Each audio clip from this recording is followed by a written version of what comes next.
اهدنا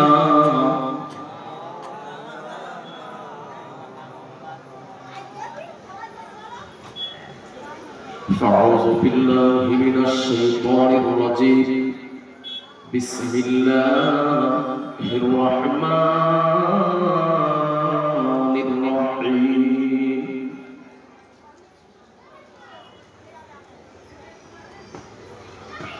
ومن يطع الله والرسول فأولئك أنعم الله عليهم من النبيين والصديقين والشهداء والصالحين وحسن أولئك رفيقا. صدق الله العظيم. عن عائشة رضي الله تعالى عنها قالت جاء رجل إلى النبي صلى الله عليه وسلم فقال إنك أحب إلي من نفسي وإنك أحب إلي من والدي وإني أكون في بيتك فأذكرك فما أصبر حتى أنظر إليك. رواه أحمد.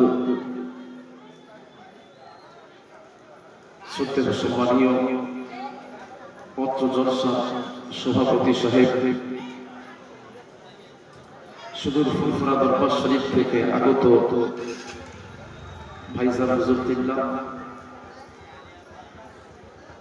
আমন্ত্রিত ওলামা হযরত, আমার সামনে বসে থাকা দেবী সভা, গ্রামবাসী, আমার আব্বা জানেরা, চাচা জানেরা, নওজোয়ান তরুণ যুবক ভাইরা, কচি বাচ্চা, পর্দার অন্তরালে পর্দানশীনা আমার মা ও বোনেরা, সবাইকে আমি আমার অন্তরের অন্তঃস্থল থেকে জানাই আসসালামু আলাইকুম ওয়া রাহমাতুল্লাহ।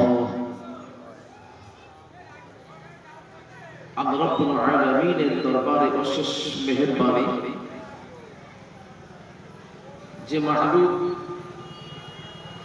আমাদেরকে অন্য কোথাও না বসিয়ে পাড়ায় জান্নাতের টুকরার মধ্যে বসার মতো সুযোগ আদা করেছেন, এর জন্য আমরা সেই মাহবুবের দরবারে সমস্বরে একবার কালিমাতে শুকর আদায় করি, বলি আলহামদুলিল্লাহ।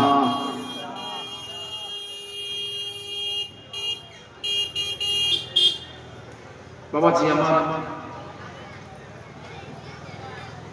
এই যে মাসটা চলছে, এই মাস একটা মাস, এই মাসটার নাম হলো শাওয়ালের চাঁদ। এই মাসে রোজা আছে, কি আছে না? কটা? 6টা রোজা। আমার নবী বলছেন যে ব্যক্তি রমজানের পরে পরে শাওয়াল মাসে 6টা রোজা রাখলো, সে যেন পুরো একটা বছরই রোজা রাখলো। সুবহানাল্লাহ। আল্লাহ পাক আমাদের অনেকে দ্বারা করিয়ে দিচ্ছেন, যারা এখনো করেননি এখন বাকি আছে।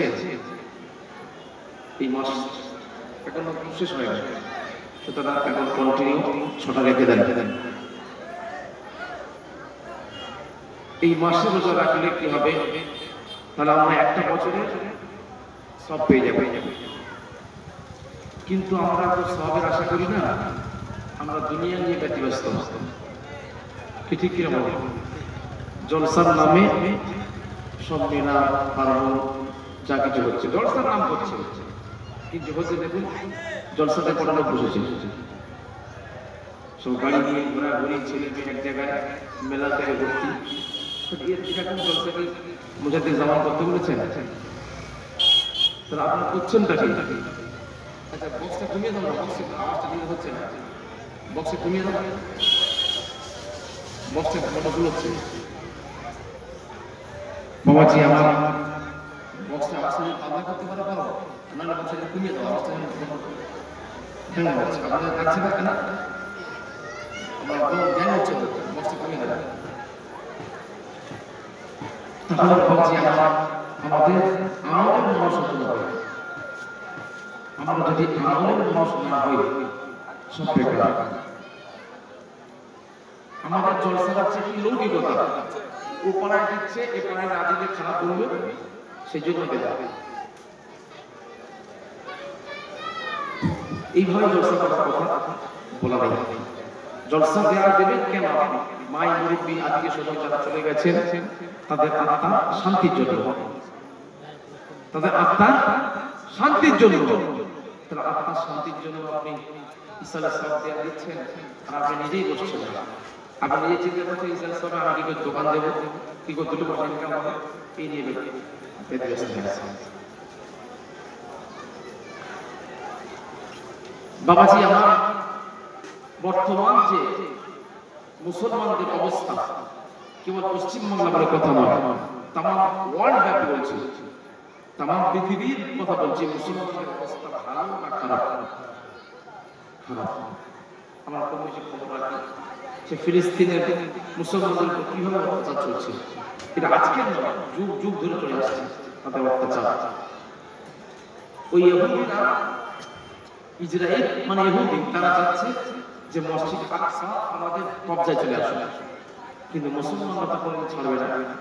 কেননা মুসলমানদের প্রথম কিবলা হলো কি ওই মসজিদে আকসা। ওখানে হাজার হাজার নবীরা শুয়ে আছেন, মুসলমানদের স্থাপত্য, তাহলে কেন তারা ছাড়বে? তারা ছাড়তে চায় না। এই কেন্দ্রে করে যখনই মনে হয় যুদ্ধ হয়, দেখছেন না পুরো গাজা শহরটাকে একদম পুরো দুঃসাত করে দিয়েছে, ঘর বাড়ি একদম মাটিতে মিশে গেছে, লক্ষ লক্ষ মানুষ সব একদম চলে গেছে, আমার বিদ্যা বাড়িতে সব শেষ। আর আমরা মুসলমান হয়ে যদি তাদের ব্যথায় ব্যথিত না হই, তাহলে আমরা কেমন থেকে তাদের কাছে ধরা পড়ব? একজন মুসলমান আর একজন মুসলমানের ভাই, তাহলে ভাই নামে হয়ে গেল। একজন ভাই খাচ্ছে, আমি হাসছি, এটা কি ভাই পরিচয়? তাহলে গাজা বাসার জন্য আমরা কি করতে পারি? আমরা দোয়া ছাড়া কিছু করতে পারি না। আমাদের যে দানটা ঠিক জায়গা মতো আমরা পৌঁছতে পারবো না, সেরকম মাধ্যম নেই। কিন্তু বাংলাদেশ তারা মধ্যস্থ আছে, এমন ডাইরেক্ট গিয়ে তারা কি করে ওই গাজাবাসীর কাছে বিভিন্ন অনুদান পাঠাচ্ছে। তাদের সে লিঙ্ক আছে, সেই সম্পর্কটা আছে, ব্যবস্থাটা আছে, কিন্তু ভারত থেকে কোনো মান দান ওখানে যাবে এটা কোনোদিন ভারত সরকার চাই না, চাইও না। কেননা এই কেন্দ্রীয় সরকার, ভারত সরকার আমাদের মুসলমানদেরকে একদম কোন ভাষা করে দিয়েছে, মুসলমানদের আত্মায় আঘাত দিয়ে দিয়েছে।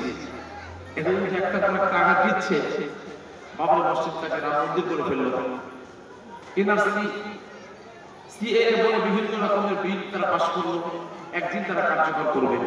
সব কিছুর মূলে কি মুসলমানদেরকে এখান থেকে ঘটাতে হবে। সব কিছুর একটা টার্গেট আছে। আজকে ওয়াকাফ বিল ধরেছে, ওয়াকাফ সংশোধনী বিল পাস করেছে। ওয়াকাফ বিল এটা আজকে একটা দিন নয়, যুগের পর যুগ এটা মানুষ যারা নিবেদিত প্রাণ, মুসলিম দরদি, আল্লাহ তাদেরকে একটু অর্থ দিয়েছে, তারা কেউ মসজিদের নামে, কেউ মাদ্রাসার নামে, কেউ ঈদগার নামে, কেউ এতিমখানার নামে কিছু দান করে গেছে।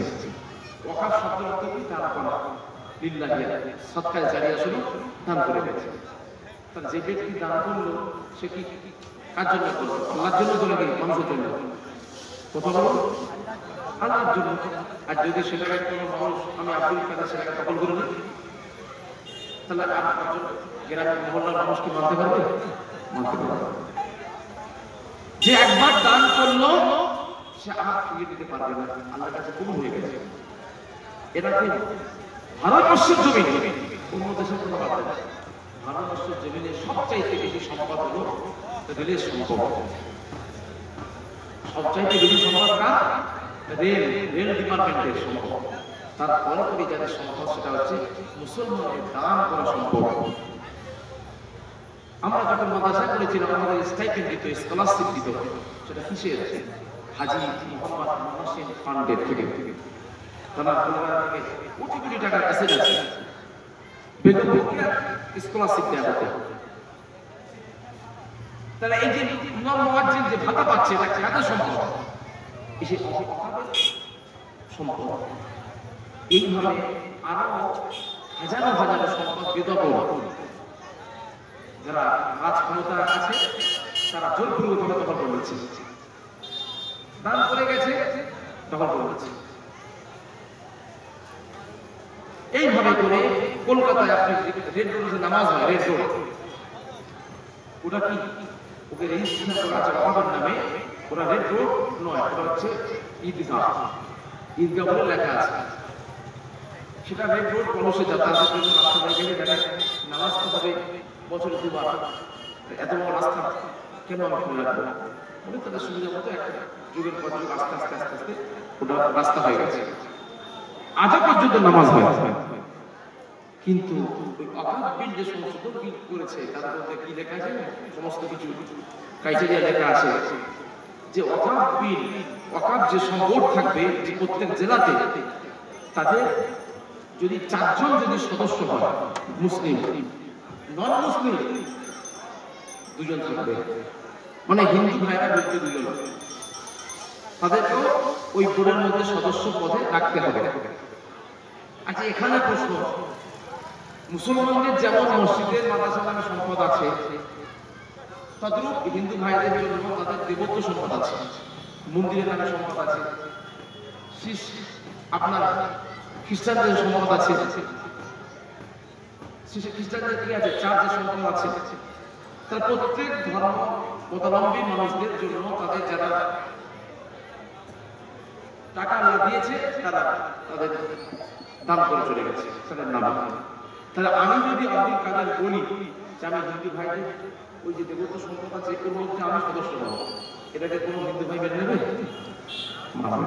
তাহলে আমি মুসলমান কেমন মানবো যে আমার সম্পদে আমার বাপ দাদা দিয়ে গেল, তারা আসবে কেন? এই সমস্ত ফেকরা ঢুকে গেছে। আর বলা হচ্ছে কি যেগুলো এখনো পর্যন্ত রেজিস্ট্রিকৃত নয়, রেজিস্ট্রি হয়নি, সেগুলোকে সরকার দখল করে তারা আমাদের চলে যাবে। এমন অনেক মসজিদ আছে যে মসজিদগুলো এমনি দান করে গেছে, দলিল নামাজ পড়ে আসছে, ঈদগাহে নামাজ পড়ে আসছে, সেগুলো তারা দখল করে। কবরস্থান, আপনি মারা গেছেন আপনার আব্বা কিবার? শনিবার দিন আপনি কবরস্থানে আপনার আব্বাকে দাফন করতে যাবেন, তার জন্য পারমিশন লাগবে কার? জেলার যিনি হেড, জেলার কবরস্থানের যিনি দায়িত্ব থাকবে তারা হাতে দায়িত্ব, মানে তারা রেকর্ড নিয়ে, তারা হুকুম নিয়ে আপনাকে দাফন করতে হবে। এই ওয়াকফ বোর্ড যে আছে আমাদের, বর্তমান যে ওয়াকফ বোর্ড আছে, এই বোর্ডটা চালায় কে? আমাদের রাজ্য সরকার। মাঝে মাঝে ওয়াকফ বোর্ডের পদের কে সভাপতি হবে, কে পদক হবে, কে কোন কাজে থাকবে, নিয়োগ করে কে? রাজ্য সরকার। সেটা রাজ্য সরকার থাকবে না, এবার ডাইরেক্ট করবে কি? ওয়াকফ বোর্ড বলে কি থাকবে না, দায়িত্ব সম্পূর্ণ চলে যাবে কেন্দ্রের হাতে।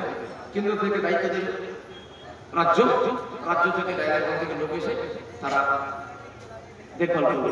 আপনার মারা গেল শনিবার দিন, আপনি রবিবার দিন বলছে যে আসলে থেকে জানা যাবে, কিন্তু রবিবার দিন আপনি দিতে পারবেন না। কেন? রবিবার দিন হচ্ছে অফিসিয়াল ছুটি। রবিবার দিন কি অফিসিয়াল ছুটি? তাহলে আপনার কোর্ট বন্ধ, আদালত বন্ধ, আপনার সমস্ত অফিস বন্ধ, কি হবে? তখন আপনার যে পৌরস্থানের দায়িত্ব আছে সে বলছে না এখন হবে না, আজকে তোমার লাস্টে রেখে দেবো, আমি আগামীকাল যাবো, দেখবো সরজমিনে, তার ডেথ সার্টিফিকেট রেডি করবো, তারপরে দাফন কাজ হবে। আপনার লাশ পচে যায় আর নষ্ট হয়ে যায়, সাপে বেঁধে যায়। এইভাবে এই সমস্ত নিয়মগুলো ওর মধ্যে ঢোকানো হয়েছে। এগুলো কি কোনোদিন মানা সম্ভব? এই মানা না যাওয়ার জন্য মুসলমানরা তারা জান প্রাণ দিয়ে লড়ছে যে কি করলে আমাদের সম্পদ যেমন ছিল তেমন হবে, আমাদের সম্পদ যেভাবে ব্যবহার করবো চলে আসছে সেভাবে চলে গেলে। তবে হ্যাঁ, যেগুলো বেদখল হয়ে আছে সেগুলো যাতে করে দখল না হয় সে চেষ্টা করবো, কিন্তু চেষ্টার নামে আপনি আমাদের সম্পদকে অন্যজনের হাতে চলে যাবে, এটাকে মানতে পারবে না। এই জন্য তো আন্দোলন চলছে। এই আন্দোলন সরকারের সঙ্গে মুসলমানদের এই আন্দোলনটা কিন্তু কোনো হিন্দু মুসলমান নয়, অনেক বুদ্ধিসম্পন্ন সহনশীল সম্পন্ন হিন্দু ভাইরা তারাও আন্দোলনের মধ্যে নেমেছে। তারা বলেছে না, ঠিক নয়, তাদের পূর্বপুরুষরা দিয়ে গেছে, তাদের অধীনে থাকবে, কেন আমরা তাদের লেজে উঁচু করে দেখতে যাবো? তারা জানে কি এইটা যদি আমরা নিতে পারি, মুসলমানদেরকে আমাদের সারা জীবনের জন্য গোলাম বানাবো, মুসলমানদেরকে কটুকাটা করবো। আর আরএসএস বলে একটা দল আছে যেটা সম্পূর্ণ ইসলাম বিরোধী, একটা কি উগ্রবাদী দল, যার আরএসএস এর একটা শাখা হলো বিজেপি। ওই বিজেপিকে কন্ট্রোল করে আরএসএস। তারা কি করলো, তাদের পথে একটা টার্গেট নিয়েছিল। ওই দলটা তৈরি হওয়ার সময় একটা টার্গেট, একটা লক্ষ্য নিয়ে তারা এই দলটা তৈরি করেছিল। টার্গেটটা কি? এই ভারতবর্ষটাকে হিন্দু রাষ্ট্র বানাতে হবে, এটাকে গণতন্ত্র থাকবে না। Doctor B.R.. আম্বেদকর, বাবা সাহেব আম্বেদকর যে সংবিধান দিয়ে গেছে, সবচেয়ে বড় সংবিধান, যত দেশ আছে তার মধ্যে সবচেয়ে লং বড় বৃহৎ সংবিধান হলো কনস্টিটিউশন অফ ইন্ডিয়া, ভারতের সংবিধান। সেই সংবিধানে লেখা আছে যে যার ধর্ম সে যার পালন করবে। তা আপনি সংবিধানকে মানছেন না, সংবিধানকে আপনি শেষ করছেন। তাহলে আমাদের আন্দোলন সংবিধানকে বাঁচাতে হবে। এই আন্দোলন দীর্ঘমেয়াদী আন্দোলন। আপনারা প্রত্যেকে জানেন 26শে এপ্রিল অর্থাৎ সামনে শনিবার, পরে শনিবার ব্রিগেডের মুসলিম পার্সোনাল ল, সমস্ত মুসলিম দল যারা আছে সমস্ত দলকে ডাক দিয়েছে, সমস্ত মুসলিমকে এক প্ল্যাটফর্মে আসতে হবে। এই এক প্ল্যাটফর্মে আসতে না দেওয়ার জন্য এক শ্রেণীর মানুষ তারা উদ্যোগ লেগেছে, বিভিন্ন বাধা দিচ্ছে যাতে করে না আসে, যাতে করে ব্রিগেড ময়দান না হয়, যাতে করে মুসলমানদের এক জায়গায় না করা যায়। মুসলমানদের এক জায়গায় হলেই সমস্যা আছে। এটা জিহাদের ময়দান, জিহাদ সামনে চলে এসেছে। জিহাদ মানে খালি তলোয়ার বের করা নয়, জিহাদ মানে হচ্ছে আপনি আল্লাহর রাস্তায় রুখে দাঁড়াবেন, সত্যের জন্য কথা বলবেন। সত্য কথা বলা জিহাদ। যদি কথা বলার ক্ষমতা না থাকে, মুখে অন্তরে ঘৃণা করাটাও জিহাদ। মুসলমানদের অস্তিত্ব যদি আমরা না বুঝে নেই, কবে আপনি ছাড়বেন? আপনার তো দেয়ালে পিঠে গেছে, এখন যদি না বুঝেন কখন বুঝবেন? যখন মসজিদে তালা মেরে দেবে, মসজিদ ভেঙে দেবে, নামাজ পড়তে পারবেন না, তখন গিয়ে বুঝবেন। এই যে অবাক সংসদের বিল পাস হয়েছে, কোন স্টেটে দেখেন সেখানে মসজিদগুলোকে তালা মেরে দিচ্ছে, মসজিদগুলোকে তালা মেরে দিচ্ছে, মাদ্রাসা সিল করে দিচ্ছে, চালু হয়ে গেছে তাদের কাজ। তাহলে আমাদের পশ্চিমবঙ্গে আসবে না, তার কোনো গ্যারান্টি আছে? কিন্তু আমাদের দিদিমণি কি বলছে? বলছে না, আমি মানছি না, আসতে দেবো না। আরে আসতে দেবো না, এটা আমার কথা। যখন বিল পাস হয়ে গেছে, বিলটাকে কি করে রোকা যায় সেটা চিন্তা করতে হবে। আপনি বলছেন যে আমি আপনাদের পক্ষে আছি, এই এতটুকু শেষ, তাহলে বাড়াই হবে আপনাকে, আপনার আছে তাদেরকে প্রতিদিন পাঠাতে হবে। কি করে ওই বিলটাকে রিজেক্ট করা যায় সে ব্যবস্থা করতে হবে। মুখে বলে দিলে হয়ে গেল? বাবাজি আমার এত সহজ নয়। আমাদের জিনিস আমাদেরকে লড়তে হবে। আন্দোলনকে প্রতিবাদ না করুক, আমাদেরকে ঝাঁপিয়ে পড়তে হবে।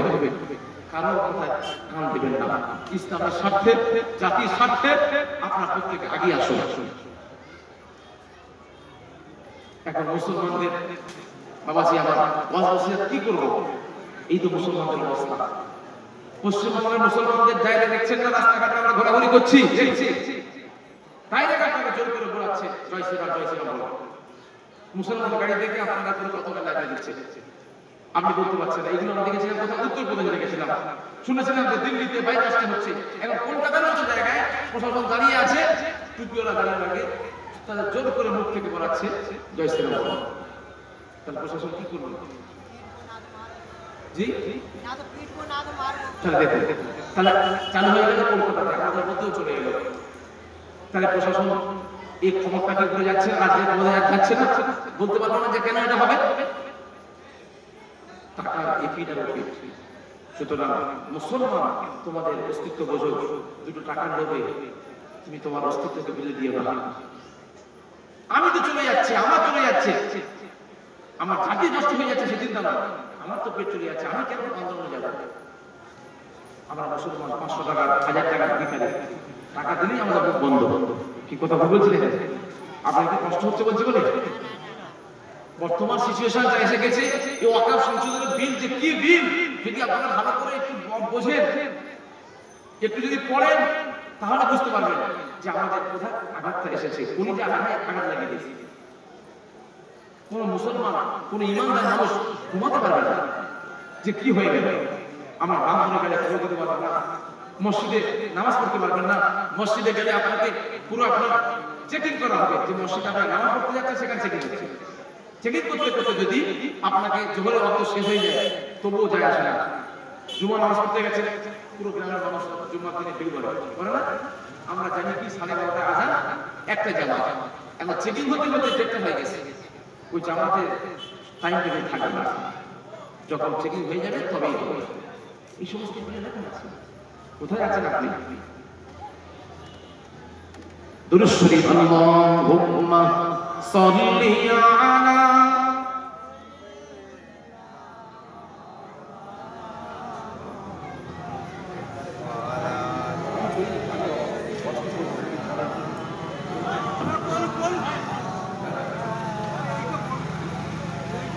قرب حق سے جو لایا، قرب حق سے جو لایا ہے نور نبی او محمد صلی اللہ علیہ وسلم، او محمد مدینے میں موجود ہے، اس لیے جو امتوں کو خیال ہر مسلمان کے سینے میں موجود ہے، ہر مسلمان کے سینے میں موجود ہے، لا الہ الا اللہ، جرے جرے لا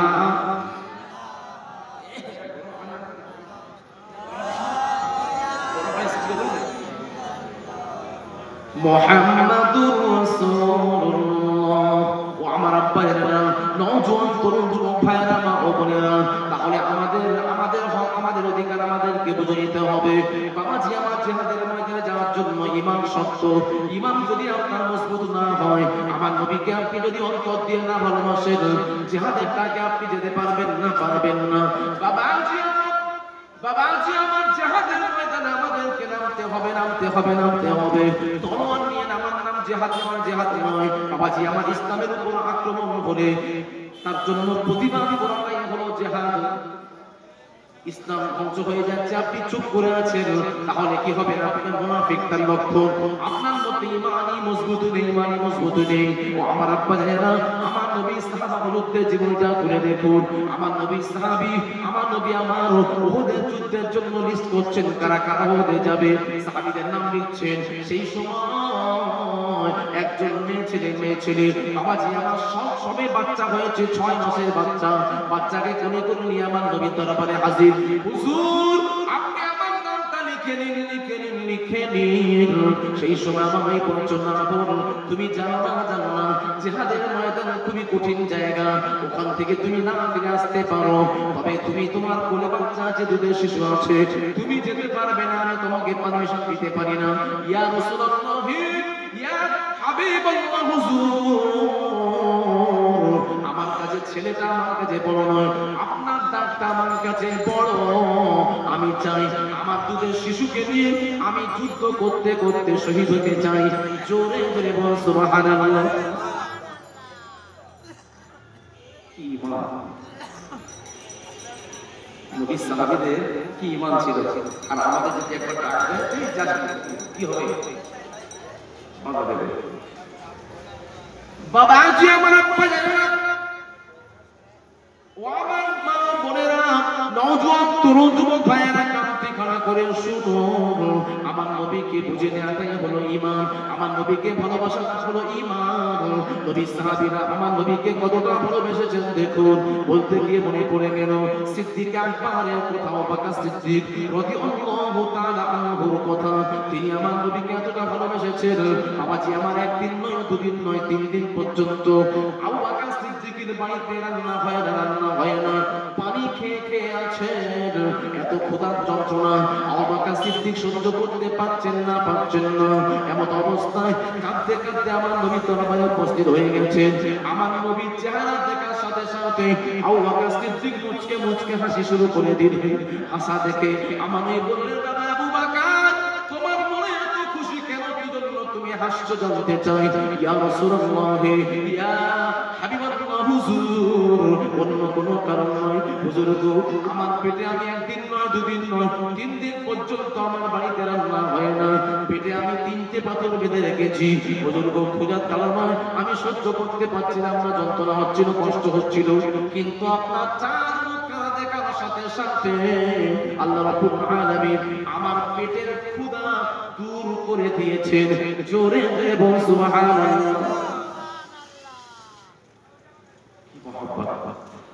সাহাবারা আমার নবীকে দেখলে পেটের ক্ষুধা। একটু ভাই সাহেব এসেছেন, তাকবীর দেবেন। নারে তাকবীর, নারে তাকবীর। সিলসিলার হক ফুরফুরা শরীফ, সিলসিলার হক ফুরফুরা শরীফ, ভাইজান হুজুর কিবলা, ভাইজান হুজুর কিবলা। নারে তাকবীর, দুরূদ শরীফ। আল্লাহুম্মা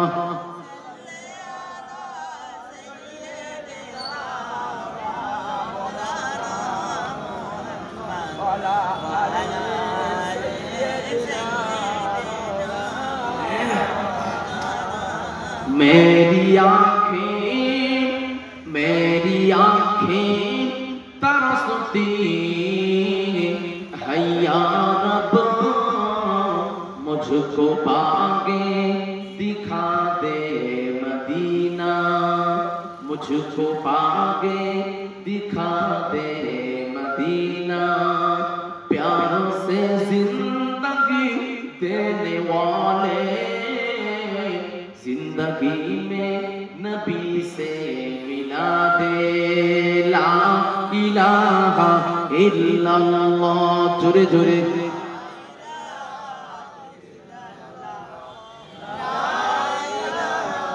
इल्लल्लाह। बाबा जी ও আমার আব্বা জানেরা, নওজোয়ান তরুণ যুবক ভাইরা, মা ও বোনেরা, কান্তি কান্তি করে শুরুর হাদিস পাকটা মনে পড়ে গেল। আমার নবীর একজন সাহাবী, আমার নবীর একজন সাহাবী কাঁদতে কাঁদতে আমার নবীর দরবারে হাজিরা দিয়েছেন। নবী সাহাবীর কান্নার আওয়াজ থেকে শুনতে পেয়ে আমার নবী বললেন, হে সাহাবী, তুমি কাঁদছো কেন? কি হয়েছে? ইয়া রাসূলুল্লাহ, ইয়া হাবিবাল্লাহ হুজুর, আমি আপনাকে দেখতে চাই। বাবাজি আমার আম্মা জান আয়েশাকে আমার নবী বললেন, আয়েশা একটু পর্দা করো, পর্দার মধ্যে যাও। পর্দার মধ্যে যেতে বললেন। সাহাবীটাকে আমার নবী হুজুরের মধ্যে দিয়ে দেন। বলে সাহাবী, কি ব্যাপার? সেই সময় আমার নবীর দুটো হাত জড়িয়ে ধরে হাউ হাউ করে কাঁদতে শুরু করে দিলেন। সাহাবী কাঁদতে কাঁদতে বললেন, ইয়া রাসূলুল্লাহ, ইয়া হাবিবাল্লাহ হুজুর, ইন্নাকা আহাব্বু ইলাইয়া মিন নাফসি। হুজুর, আমি আমার জানের চাইতে আপনাকে বেশি ভালোবাসতে পেরেছি। আমি আমার জানের চাইতে, পরিচয় চাইতে আপনাকে বেশি ভালোবাসি। ওয়া ইন্নাকা আহাব্বু ইলাইয়া মিন ওয়ালিদি। শুধু তাই নয়, আমার পিতামাতার চাইতে আপনাকে বেশি আমি ভালোবাসতে পেরেছি। হুজুর, ইন্নী আকুনা ফি বাইতিকা, আমি যখন বাড়িতে থাকি, ফাআযকুরুকা, সর্বদাই আপনার চিন্তা আমার মাথার মধ্যে আসে।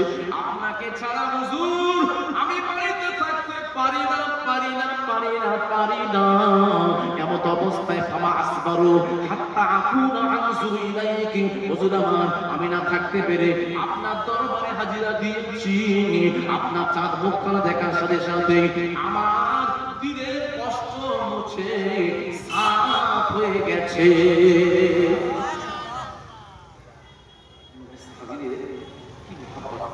তারা নবী ছাড়া কিছু বুঝতেন না। বাড়িতে মন টিকত না, কখন নবীর দরবারে যাব, কখন আমার নবীকে একবার দেখব। বাবা জি আমার আব্বা জানেরা ও আমার নওজোয়ান তরুণ যুবক ভাইরা মা ও বোনেরা কান্তি খালি করে শুনুন বাবাজি আমার সেই সময় আমার নবী ইসলাম বিটা বলছেন হুজুর গো একদিন আপনি ইন্তেকাল করে যাবেন আমি ইন্তেকাল করব কারণ আল্লাহ কোরআনের মধ্যে ফয়সালা দিয়েছেন ইন্নাকা মাইয়িতু ওয়া ইন্নাহুম মাইয়িতুন আল্লাহ বললেন হাবিবরে আপনি জানিয়ে দিন একদিন আপনি ইন্তেকাল করবেন তারাও ইন্তেকাল করবে হাবিবরে আপনি তাদের শুনিয়ে দিন ইয়া রাসূলুল্লাহ আপনি সারা জীবনের জন্য তো দুনিয়াতে আসেন নাই আমরাও কেউ থাকবো না দুনিয়াতে থাকার জায়গা নয় জায়গা নয় জায়গা নয় আমাদের প্রত্যেককে চলে যেতে হবে হুজুর আমি আপনাকে না দেখে তো থাকতে পারি না আপনি জান্নাতের উঁচু মাকামে চলে যাবেন ও আমার আব্বা জানে না আল্লাহর বেহেশত কটা 8টা বেহেশত তার মধ্যে সর্বশ্রেষ্ঠ জান্নাত হলো জান্নাতুল ফেরদাউস আল্লাহ রাসূল জান্নাতুল ফেরদাউসের অধিকারী হবেন আমার নবী আমার জান্নাতের উঁচু মাকামে চলে যাবেন ওই সাহাবী বলেন হুজুর আমি আপনাকে ভালোবেসেছি মানে আমি আশাবাদী আমার আশা আছে আমি জান্নাতে যাব তবে ইয়া রাসূলুল্লাহ ইয়া হাবিবাল্লাহ হুজুর কোন জান্নাতে আল্লাহ দেবে সেটা জানি না আল্লাহ কোন ক্যাটাগরি জান্নাতে দেবে সেটা আল্লাহর ব্যাপার তবে হুজুর আমি জান্নাত চাই না আমি আপনার কাছে থাকতে চাই কারণ জান্নাত তো ছোট নয় ছোট নয় ছোট নয় ও আমার আব্বা জানে না আপনাদের এই যে থানা হলো ক্যানিং টু তাই এটা ক্যানিং টু এটা ক্যানিং ওয়ান ও আচ্ছা এই গ্রামের নাম কি দেবীসাবা দেবীসাবাদের একটি পঞ্চায়েত হাটগুলো আছে গ্রামের নাম তাহলে এই যে ক্যানিং ওয়ানের থানার আপনারা অধিবাসী তাহলে এই ক্যানিং ওয়ানের যতটা পরিধি চৌহদ্দি আছে আল্লাহর জান্নাত এর থেকে বড় না ছোট বড় কত জি ও পৃথিবীর থেকে বড় আপনি কি বলছেন এখান থেকে কি বলবো একটা হাজার ও কয়েক হাজার মানে আপনি হিসেব করে নেবেন নিশ্চয়ই তো একটা ফয়সালা আছে জান্নাত কত বড় আল্লাহ কি বলছেন একটু জেনে নিন বাবা আল্লাহ রাব্বুল আলামিন পবিত্র কালামুল্লাহ শরীফের মধ্যে ঘোষণা করে দিয়েছেন আল্লাহ বলছেন ওয়াসারিউ ইলা মাগফিরাতিন জান্নাতিন আরদুহা কাআরদিস সামাই ওয়াল আরদ আল্লাহ বললেন তোমরা ওই জান্নাতের জন্য প্রতিযোগিতা চালিয়ে দাও কোন জান্নাত যে জান্নাত ছোট নয় ছোট নয় ছোট নয় যে জান্নাতের পরিধি হলো চৌহদ্দি হলো আসমান জমিন যত বড় আসমান জমিনের চৌহদ্দি যতটা দৈর্ঘ্য প্রস্থ যতটা আমি আল্লাহ আমার জান্নাত ততটা জোরে জোরে বল সুবহানাল্লাহ ও আমার আব্বা জানেরা কত বড় জান্নাতে কেমন করে আমার নবী সাহাবী বলছেন হুজুর গো আমি আপনাকে কোথায় খুঁজে পাবো আমি আপনাকে ছাড়া তো বাঁচবো না আমি জান্নাত কেমন করে আপনাকে খুঁজে পাবো অনেক বড় জান্নাত বিশাল জান্নাত এই বলে আমার নবীর হাত ধরে কান্নাকান্নি করছেন আল্লাহ সামিউল বাসীর আল্লাহ রাব্বুল আলামিন সব দেখতে পাচ্ছেন সব শুনতে পাচ্ছেন আল্লাহ বললেন যাও রে জিবরিল চলে যাও চলে যাও চলে যাও আমার হাবিবের কাছে ওহীটা নিয়ে যাও আমার হাবিবকে সালাম দেবে সালাম দিয়ে আয়াতে কালিমাটা শুনিয়ে দেবে আয়াতে কালিমাটা নোট করে নেন লিখে নেন আল্লাহ জানিয়ে দিলেন ওমাইয়ুতিল্লাহ ওয়ার রাসূল ওমাইয়ুতিল্লাহ ওয়ার রাসূল আল্লাহ বললেন যে ব্যক্তি আমার নবীর ইতাআত করলো যে ব্যক্তি আমার নবীকে মেনে নিল সে আমাকেই মেনে নিল যে ব্যক্তি নবীর ইতাআত করলো সে আমাকেই ইতাআত করলো কারণ আল্লাহ উন্নতে জানিয়ে দিয়েছেন ওমাইয়ুতির রাসূল ফাকাদ আতা আল্লাহ আল্লাহ রাব্বুল আলামিন জানিয়ে দিলেন আল্লাহ রাব্বুল আলামিন জানিয়ে দিলেন আমার নবীকে মেনে নেওয়া মানে আমাকে মেনে নেওয়া আমার জিবরাইল আমার নবীকে জানিয়ে দাও ফাউলাইকা আনআমাল্লাহু আলাইহিম মিনান নাবিয়্যিন আমি আল্লাহ আমার নিয়ামত প্রাপ্ত বান্দা কিয়ামতের দিন যারা হবে তাদের মধ্যে শ্রেষ্ঠ হলো আমার নবী তাদের মধ্যে শ্রেষ্ঠ হলো আমার নবী সুতরাং আমার নবীকে ভালোবেসেছে মানে আমাকে ভালোবেসেছে আমি আল্লাহ জানিয়ে দিলাম এই সাহাবীরে এই নবী আপনি জানিয়ে দিন ওই সাহাবী অন্য কোনো জান্নাতে থাকবে না, থাকবে না, থাকবে না। আপনি যে জান্নাতে থাকবেন আপনার সাথে ওই একই জান্নাতে থাকবে। জোরে জোরে বলুন সুবহানাল্লাহ, আরো জোরে নারে তাকবীর। এখানে প্রশ্ন, ওই সাহাবীর জন্য যখন সাহাবীকে আমার নবী শুনিয়ে দিলেন, সাহাবীরে তোমার চিন্তা নেই, তুমি আমার সাথেই জান্নাতে থাকবে। সাহাবীর মনটা বেড়ে গেল, ঈমানটা মজবুত হয়ে গেল। আল্লাহ আমার দুনিয়াতে আর কিছু চাওয়ার চাই, আমার নবী দুনিয়াতে যেমন নবীকে পেয়েছি আখিরাতে কত নবীকে পাবো, তাহলে আমার চিন্তা কিসের?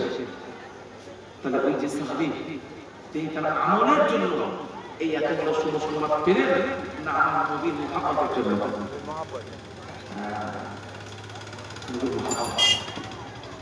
বাবা জি আমার নামাজ পড়া যেমন ইবাদত, রোজা রাখা যেমন ইবাদত, দান সাদকা করা যেমন ইবাদত, বাবাজি আমার নবীকে বুঝে নেওয়া হলো ইবাদত। আগে নামাজ পড়ুন, আগে আমার নবীকে বুঝুন, নবীকে বুঝুন, তারপরে মসজিদে যান। কেননা আমার নবীর জন্য তো নামাজ আপনি পেয়েছেন। বাবাজি আমাদের দেশে অনেক মোল্লা মৌলবীরা আছে, অনেক ব্যক্তি আছে, তারা নবীকে কেমন মনে করেন জানেন? তারা মনে করে নবী আমার মারা গেছেন, নবী আমার হায়াতুল নবী নয়, হায়াতুল নবী নয়, আমার নবী নূরের তৈরি নয়, আমার নবী মাটির তৈরি। আমার নবীকে সম্মান আল্লাহ দিতে বলেছেন, কেননা আল্লাহ কোরআন ফয়সালা দিয়েছেন, অত আজিলুহু ওয়া তুআক্কিরুহু ওয়া তুসাব্বিহুহু বুকরাতাও ওয়া আসীলা। আল্লাহ বলেছেন তোমরা আমার নবীকে সম্মান দাও, সম্মান দাও, সম্মান দাও। সুতরাং নবীকে সম্মান দিতে যাব আল্লাহ বলেছেন, বড় ভাইকে যেমন সম্মান আমরা দিই তদ্রূপ নবীকে সম্মান দেব। এটাই তো নাকি? এরকম বিশ্বাসের মানুষ আছে না? আমি কি কথা ভুল বললাম? আমার নবীকে ছোট করা যাবে না, কিন্তু অনেকে আমরা বিভিন্ন অ্যাঙ্গেলের মানুষের সঙ্গে বসবাস করি, বিভিন্ন মানুষের সঙ্গে মেশা, আমাদের কথা বসা, তাদের সঙ্গে কথাবার্তার মাধ্যমে যেটা আমরা পেয়েছি, তারা মনে করে যে নবী মানুষ আমার একই, উনি তো মারা গেছে, তোমরা কেন এত নবীর দরবারে যাচ্ছ? হজ করতে মক্কা মদিনাতে নবীর জিয়ারত দরকার নেই, যদি বলুন নাউযুবিল্লাহি মিন যালিক। তাহলে এই বিশ্বাস রেখে যদি সে নামাজ পড়ে, ওই নামাজ আল্লাহ নেবে তো? তাহলে বুঝুন,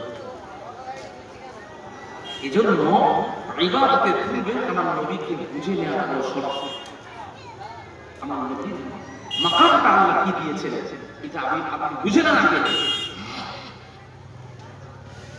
বাবা জি আমার, দেবী সমাজ গ্রামবাসী ও আমার নওজোয়ান তরুণ যুবক ভাইয়েরা, মা ও বোনেরা কান্তি খাড়া করে শুনুন, আমার নবীকে ভালোবাসুন, নবীকে ভালোবাসুন।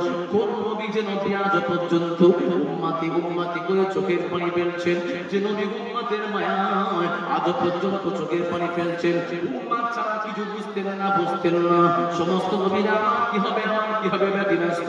ঈসা রূহুল্লাহি নাফসি নাফসি, আদম সফিউল্লাহি নাফসি নাফসি, নূহ নাজিবুল্লাহি নাফসি নাফসি, ইব্রাহিম খলিলুল্লাহি নাফসি নাফসি। আবাজি আমার সমস্ত নবীরা কি হবে, আমার কি হবে, আমার কি হবে ব্যতিব্যস্ত। আর আমার নবী কি বলবেন? ক্বালা ইয়া রাব্বি হাবলি উম্মতি উম্মতি উম্মতি। আল্লাহ গো আমার উম্মতদের কি হবে, উম্মতদের কি হবে, উম্মতদের কি হবে। ও আমার আব্বা জানে না, সেই নবীকে ভালোবাসুন, নবীর মহব্বতটা হলো ঈমান, ঈমান, ঈমান। নবীকে যদি আপনি অন্তর দিয়ে ভালোবাসতে না পারেন, এই জীবনের কোনো মূল্য নাই। মূল্য আছে? ও আমার আব্বা জানেন না নবী সাহাবীদের ভালোবাসা কেমন ছিল দেখুন। আমি আপনাদের সামনে নবী সাহাবীদের ভালোবাসাটা তুলে ধরছি হাদিস পাক থেকে। আবাজি আমার হাদিসটা আপনি মুসনাদে বাসদারের মধ্যে আপনি পাবেন। আমার নবী ইন্তেকালের পূর্বে 3 দিন অসুস্থতার মধ্যে ছিলেন। আমার নবী আমার মসজিদুল নববীর মধ্যে আসতে পারছেন না। আম্মা যারা আয়েশা ভয়েতে আছেন, আমার নবী আমার কখনো হুঁশ ফিরছেন, কখনো বেহুঁশ হয়ে যাচ্ছেন। বাবাজি আমার নবীর জন্য সাহাবীরা অপেক্ষা করে রয়েছেন কখন আমার নবী আসবেন, কখন নবী আসবেন। নবী যখন এলেন না, সাহাবীরা আবু বকরের ইমাম বানিয়ে নিলেন। ও ভাই আবু বকর, আপনি ইমামের জায়গায় দাঁড়িয়ে যান, কেননা আমার নবী আপনার প্রতি ইশারা করে গেছে, আপনি ইমাম হয়ে যান। আবু বকর চোখ ভরা পানি নিয়ে মিহরাবে গেছে, কিন্তু আমার নবী যেখানে দাঁড়াতেন আবু বকর দাঁড়াতে পারছেন না। আমার নবী যেখানে দাঁড়ায় আমি আবু বকর কেমন করে সেখানে দাঁড়াবো? আবু বকর পিছিয়ে এসে দাঁড়ালেন। আবু বকর নামাজ পড়ছিলেন, মনে করছেন না গো আমার নবীকে সুস্থ করে দিন, নবীকে আমাদের মাঝে ফিরিয়ে দিন। সমস্ত সাহাবীদের চোখে পানি। বাবাজি আমার এক ওয়াক্ত তিন ওয়াক্ত নয়, আমার নবী 3 দিনের বেশি অসুস্থ ছিলেন। আমার নবী মসজিদে নববীতে আসতে পারলেন না। আবু বকর সিদ্দিক রাদিয়াল্লাহু তাআলা আনহু আমার নবীর উপস্থিতির কারণে 6 ওয়াক্ত নামাজের ইমামতি করিয়েছিলেন। জানতে চাই যে আমার নবী অসুস্থতার কারণে ইন্তেকালের পূর্বে অসুস্থ হয়ে গেছে। নবী যখন মসজিদে নববীতে আসতে পারলেন না, ইমামতি করলেন কে? আবু বকর সিদ্দিক। তাহলে কত ওয়াক্তের নামাজের ইমামতি করিয়েছিলেন?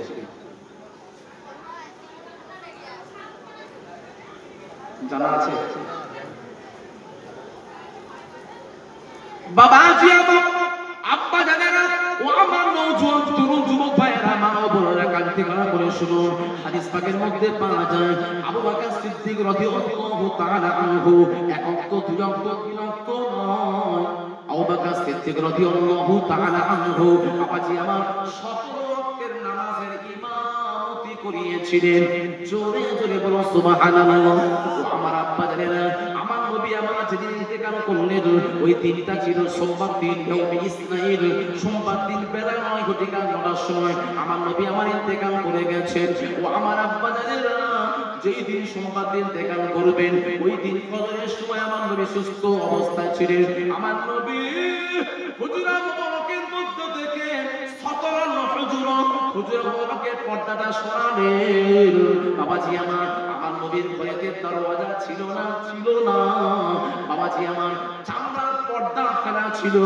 চামড়ার পর্দাটাই হলো আমার নবীর ঘরের দরওয়াজা। আমার নবী আমার চামড়ার পর্দাটা সরিয়ে নাজারা ইলাইনা, সাহাবা হুজুরদের দিকে তাকিয়ে দেখলেন। সাহাবা হুজুররা নামাজ পড়তে যখন দেখলেন আমার নবী এসে গেছেন, বাবাজি আমার সাহাবা হুজুররা আনন্দে উৎফুল্ল হয়ে গিয়ে নামাজটা ছেড়ে দেওয়ার মতো পরিস্থিতি হয়ে গেছিল। আমার নবী আমার ইশারা করলেন, ফাআসারা লিন্নাস, মানুষদের উদ্দেশ্য করলেন, সাহাবীরা খবরদার, এদিক ওদিক হবে না। তাম্মা আলাইকুম বিসসালাহ, তোমরা তোমাদের নামাজটাকে সমাপ্ত করে নাও। এই বলে আমার নবী চলে গেলেন। ও আমার আব্বা জানেরা, এখানে আপনাদের কাছে কয়েকটা মাসলা আমি জানতে চাই। নাম্বার 1 হলো বাবাজি আমার, ও আমার আব্বা জানেরা, আমরা যখন নামাজ পড়ি তাকবীরে তাহরিমা বাদি, আমাদের চেহারাটা কোন দিকে থাকে? সাজদার দিকে থাকে। কারণ কিবলার দিকে মুখ করা নামাজ পড়া ফরজ। নামাজের মধ্যে একটা শর্ত, তাই না?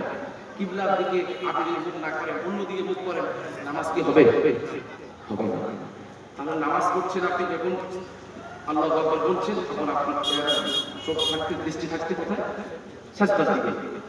এমন অনেক মুসল্লি আমাদের চোখে পড়ে যারা নামাজ পড়ছে আল্লাহু আকবার, সুবহানাকা আল্লাহুম্মা ওয়া বিহামদিকা ওয়া তাবারাকা ইসমুকা ওয়া তাআলা জাদ্দুকা ওয়া লা ইলাহা গায়রুক, সূরা ফাতিহা পড়তে আবাজি আমার মসজিদের সামনে ঘড়ি আছে, ঘড়ির দিকে তাকিয়ে থাকে। এমন আছে না অনেক মুসল্লি? তবে আপনাদের দেরি সাবার মানুষের এবার অতি ভালো, এদিকে হয়তো সমস্ত মুসল্লি নেই, সব জায়গায় আছে। এখন প্রশ্ন হলো, নামাজ পড়তে যদি আপনার চোখটা এই মসজিদের ঘড়ির দিকে চলে যায়, নামাজটা কি হবে? আমি জানতে চাচ্ছি, আমি ছাত্র, আপনার অবস্থা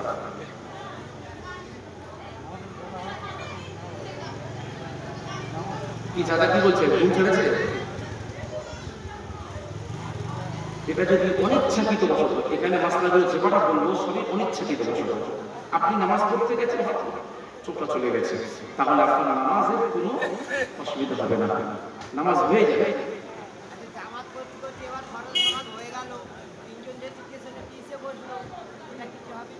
হ্যাঁ নামাজ হয়ে গেল, মোনাজাত হলো, তিনজন পেছনে পিছিয়ে পড়ল।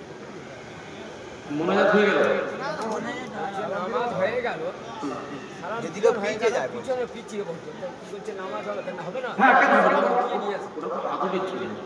উস্তাদ থাকলে পাশে পাশে বসে থাকাটা কেমন হতো, ওই জন্য পিছিয়ে আসে। সালাম ফেরানো মানে তো নামাজ শেষ, সালাম ফেরানো মানে তো নামাজ শেষ। শেষ হয়ে গেল, তাহলে অসুবিধা হবে না। তারপরে মোনাজাত করবেন কেন? কোন নবী করেছে তাই আমরা করব। অনেকে আমার মোনাজাতই করে না, বাদ দেয়। খবরদার, ও কোম্পানিতে আবার আমার নাম লেখা যায় না। ও কোম্পানি আবার কেমন কোম্পানি, এর মধ্যে সব আছে।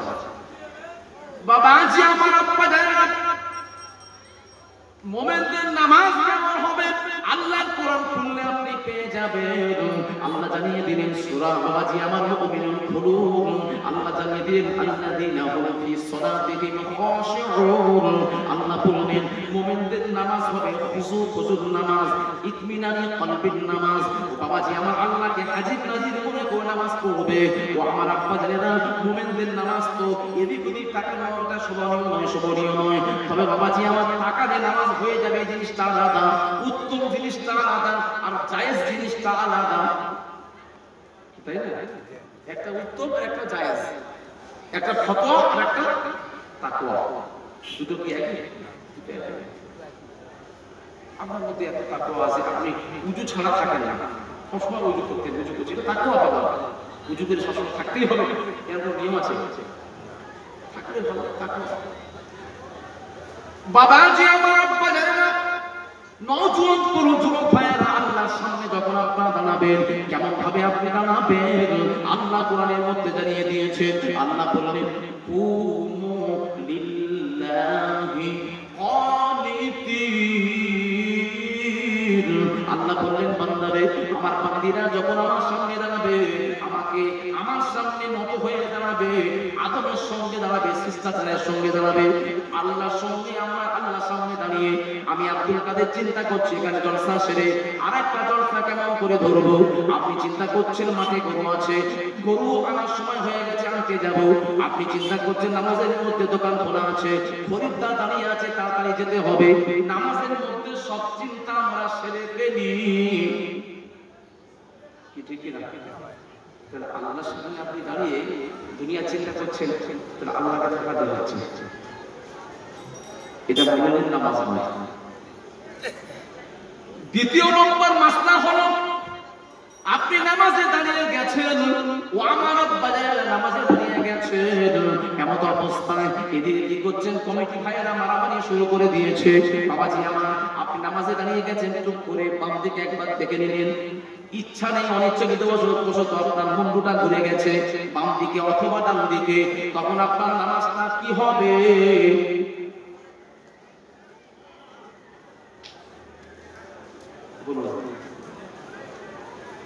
আপনি ইচ্ছাকৃত করেননি, নামাজে পড়ে গেলে করছেন, সেটা আমি কি হচ্ছে কি হলো দেখে নিলেন, তখন নামাজটা কি হবে? মাসলা কি বলছে? আমাদের মাসলা জানতে হবে না? কথা বলো কি চাচা, কি বলুন, কি হবে এটা? ফতোয়ার কিতাব যারা পড়েছে ওরা ইশারা বলতে পারবে কি? আপনি এখন শুনেননি, এত চর্চা শুনলেন, কিন্তু মাসলা শিখে রাখতে হবে না? আমি বলছি যারা ফতোয়ার কিতাব পড়েছে ওরা ছাড়া তো ফতোয়া দিতে পারবে। এখন সাদা মানে ফতোয়া বেশি হচ্ছে। না না, ফতোয়া সে হচ্ছে ঠিক আছে, তবে সাদা মানে বসেই সব ফতোয়া হচ্ছে। ফতোয়ার কিতাব ছাড়া বলতে পারবে না, সবাই কি জানে না সেটা? হ্যাঁ, এখন আমরা সকলেই বড় বড় মুফতি, এই ওখানে যাবে কাজী সাহেব কাছে, আমি বলে দিচ্ছি আয় না, জিজ্ঞেস করলে কি কেউ বলতে পারবে না? কি সব ফতোয়ার কিতাব ছাড়া কেউ বলতে পারবে না? কিতাব পড়তে হবে না। বাবা জি আমার আব্বা জানে না, নওজোয়ান তরু যুবক ভাইয়েরা, মা ও বোনেরা, কালকে মনে করে শুনুন, বাবাজি আমার, কেউ যদি আচানক অনিচ্ছাকৃত বশত যদি আপনার ডান দিকে অথবা বাম দিকে চলে যায় চোখটা, তাহলে আপনার নামাজটা হবে মাকরুহ হবে। কি হবে? মাকরুহ হবে। বাবাজি আমার, মাকরুহ মানে কি বোঝেন তো? মাকরুহ মানে চাচা বলুন। হ্যাঁ, মাকরুহ মানে পুরোপুরি মাকরু মানে হচ্ছে দুর্বল, অপছন্দনীয়। বাবাজি আমার, আব্বা নওজোয়ান তরুণ যুবক ভাইয়েরা, মা ও বোনেরা, তাহলে মাত্র একটা উদাহরণ আপনাদের দিলে বুঝতে পারবেন। আপনি ভালো করে বুঝে নিন মাত্র টাকাকে বলে। বাবাজি আমার, দুই রাকাত নামাজ পড়ছেন, আপনি দুই রাকাত নামাজ পড়তে প্রথম রাকাতে আপনি সূরা ফাতিহার সঙ্গে সূরা ফিল, আলাম তারা কাইফা ফাআলা রাব্বুকা বিআসহাবিল ফিল, আলাম ইয়াজআল কাইদাহুম ফি তাদলিল ওয়া আরসালা আলাইহিম তায়রুন আবাবিল তারমিহিম বিহিজারাতিন মিন সিজ্জিল ফাজআলাহুম কাআসফিন মাকুল। বললেন, পড়ে আপনি রুকুতে গিয়ে সাজদা করলেন, আবার সাজদা থেকে উঠে দ্বিতীয় রাকাতে আপনারা কোন সূরা পড়েন? সূরা কুরাইশ, লিদা কুরাইশ। যদি আপনি সূরা কুরাইশ না পড়েন, যদি আপনি আলাম করার আগে সূরাটা বলে সূরা হুমাযা, ওয়াইলুল লিকুল্লি হুমাযাতিন লুমাযা, এই সূরাটা যদি আপনি পড়েন নামাজ কি হবে? মুকরুহ হবে। কারণ একটা কোরআনের একটা সাজানো আছে না, তারতিব আছে। আপনি সূরাটা উল্টে দিলেন, এটা আমাদের ইচ্ছাকৃত বশত এরকম হয়ে থাকে, কি হয় না? তার নামাজটা কি হবে? মাকরুহ হবে, দুর্বল হয়ে যাবে। বাবাজি আমার, ও আমার সোনা নওজোয়ান তরুণ যুবক ভাইয়েরা, 3 নম্বর মাসলা জেনে রাখুন। বাবাজি আমার, আপনি নামাজ পড়ছেন, নামাজে দাঁড়িয়ে গেছেন, এমন অবস্থায় হঠাৎ করে আপনি নামাজে আছেন, আপনি ভুলে গেছেন মনে করছেন নামাজে নেই, কারণ আপনি তো দুনিয়া নিয়ে ব্যতিব্যস্ত, মাথার মধ্যে দুনিয়া ঘোরাঘুরি করছে, টেনশনে আছেন। এবার কি করছেন? নামাজ পড়তে পড়তে আপনি হট করে বাবাজি আমার সম্পূর্ণ বডিটা আপনি ঘুরিয়ে দিয়েছেন, সম্পূর্ণ বডিটা ঘুরে গেছে পূর্ব দিকে, অথবা বাবাজি ডান দিকে, অথবা বাম দিকে। তখন আপনার নামাজটা কি হবে?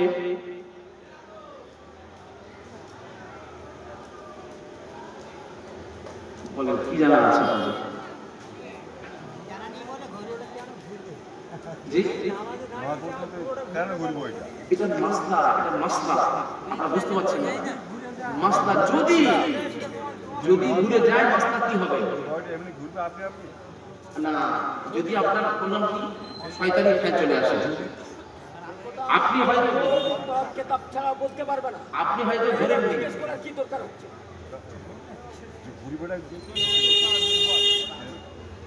আপনি হয়তো ধরেন নি, কিন্তু যদি ধরে যান, যদি মশলা জানতে হবে না, যদি মশলা জানেন, আমি তো আপনাদের সামনে তো ডাইরেক্ট প্রশ্ন করলাম, আপনাদের প্রশ্ন করবো কেন, আমি বলবো কেন, যাতে করে আপনাদের অ্যাটেনশনটা ঠিক থাকে, আপনারা একটু বুঝতে পারেন। এত বুঝিয়ে কে বলবে? আর কে কাজ আছে? আমি টান দেবো, কে চাকাইনি বলে চলে যাবে, এটা বোঝা দরকার আছে না? মশলা শিখছেন আপনি, তাহলে আপনি এখানে নামাজ পড়ছেন, আপনার নামাজের সময় তাকবীর তাহমিদ বাজছে, চোখটা থাকবে সাজদার দিকে। আপনি যদি কাবা শরীফে গিয়ে দাঁড়িয়ে যান, তখন আপনার সাজদাটা চোখটা কোথায় থাকবে? না, তাহলে আপনার জানা ছিল একদিন কি আপনাকে শ্রদ্ধার জায়গায়, আপনি একদিন জেনেছিলেন কি যে কাবা শরীফে যাইয়া যেখানে যাই আপনি নামাজ পড়ছেন, মানে আপনার চোখটা থাকবে সাজদার জায়গায়। ফতোয়ার কিতাবে আছে কাবা শরীফ সামনে হলে আপনার কাবার দিকে তাকিয়ে নামাজ পড়তে হবে। সুবহানাল্লাহ।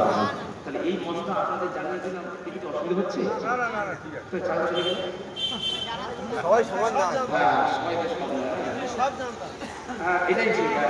সব জানতাম, শুনে গেল বাবাজি আমার, আব্বা জানেন, ও আমার নওজোয়ান তরুণ যুবক ভাইয়েরা, মা ও বোনেরা, কান ঠিকানা করে শুনুন।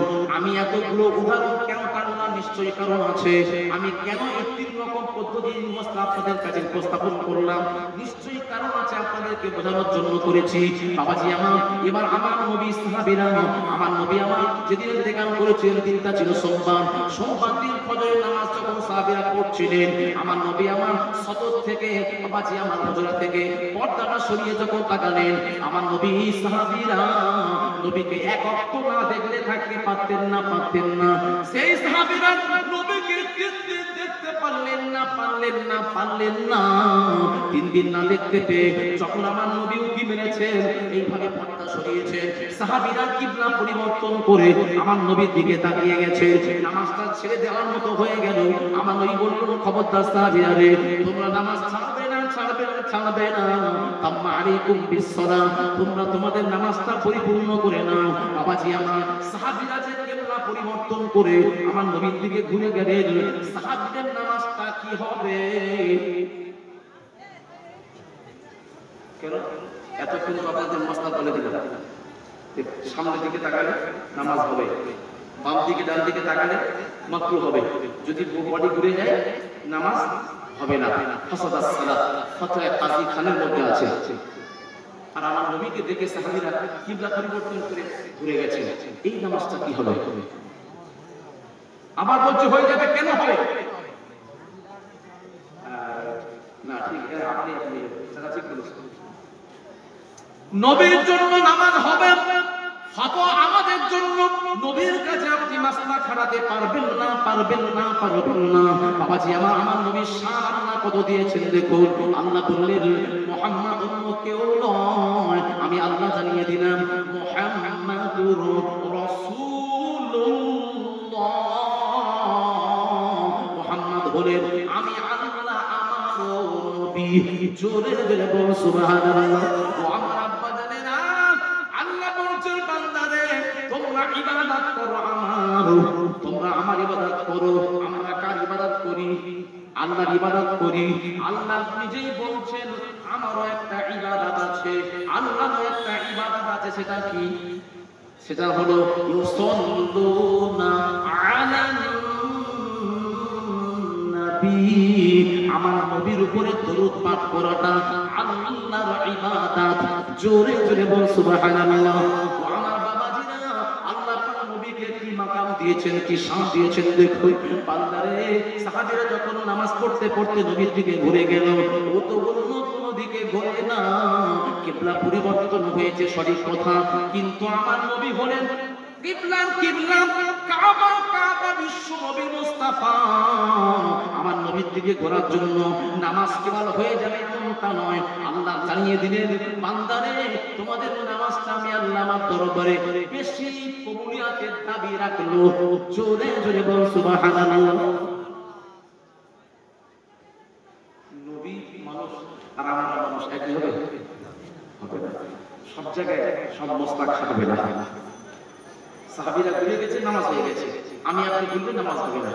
কত পার্থক্য দেখবেন, কত পার্থক্য। এই জন্য বারবার বলছি নবীকে বুঝো, আমার নবীর শান আল্লাহ কত দিয়েছেন, এই বুঝে নেওয়াটাই হলো ইবাদত। ও আমার আব্বা জানেন, নওজোয়ান যুবক ভাইয়েরা, মা ও বোনেরা, খবরদার খবরদার, নবীর সঙ্গে গুস্তাখি করবেন না, করবেন না, করবেন না। বাবাজি আমার গুস্তাখের রাসূল কারা?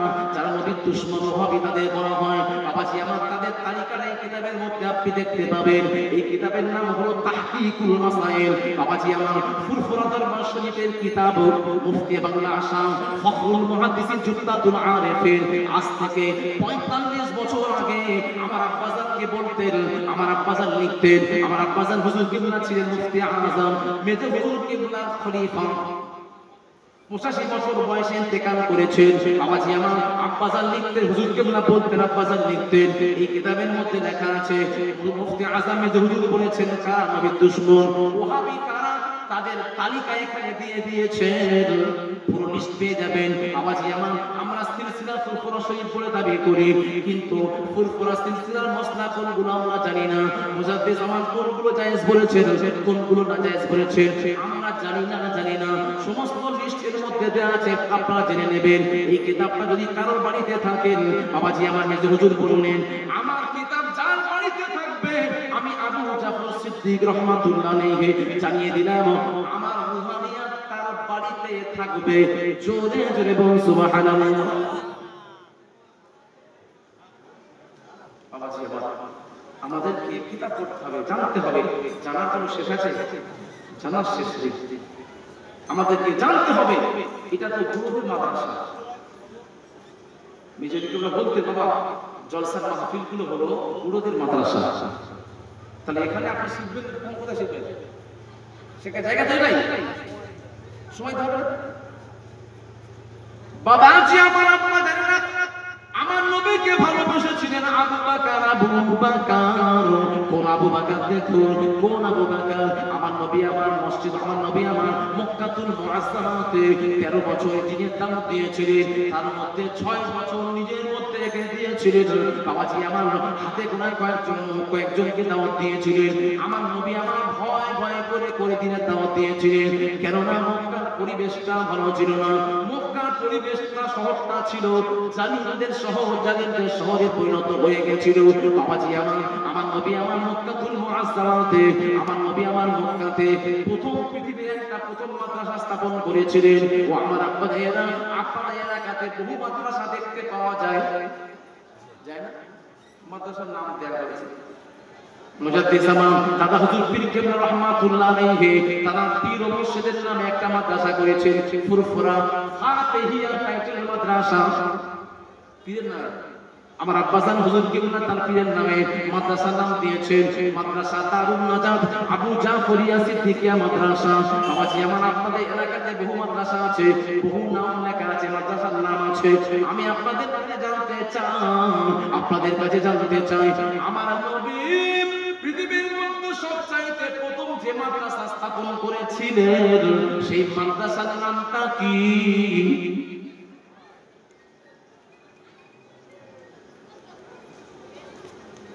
এটা শুনেছেন আপনারা? আমার নবী যে পৃথিবীর মধ্যে সর্বপ্রথম মাদ্রাসা, সেই মাদ্রাসার নামটা কি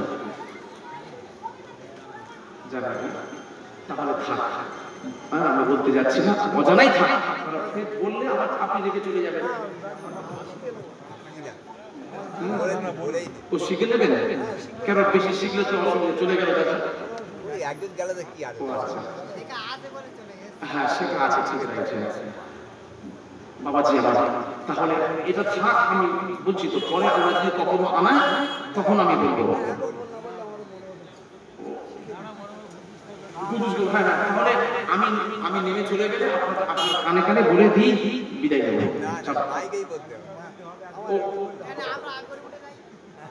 আচ্ছা, প্রত্যেকে শুনতে রাজি আছেন? তাই বলবেন তো। আচ্ছা, কারা কারা শুনতে রাজি নেই হাত তুলুন। নারায়ে তাকবীর। 1 জন 2 জন 3 জন 4 জন 5 জন, হ্যাঁ 6 জন, হ্যাঁ 7 জন। 50 জন মানুষ বসে আছে, তার মধ্যে হাফ মানুষ বলছে হুজুর আমি শুনবো না। আমার ভাই দুহাত তুলে বলছে ছেড়ে দেন, পূর্ব সঙ্গে হুজুর এসে গেছে, আর শুনবো না। আর দেখুন ওই তো হাত তুলেছিল, আল্লাহ বুঝতে পারেননি, মানে স্লিপ খেয়ে গেছে। বুঝতে পারলে আর আপনার ডাকে। হ্যাঁ ঠিক,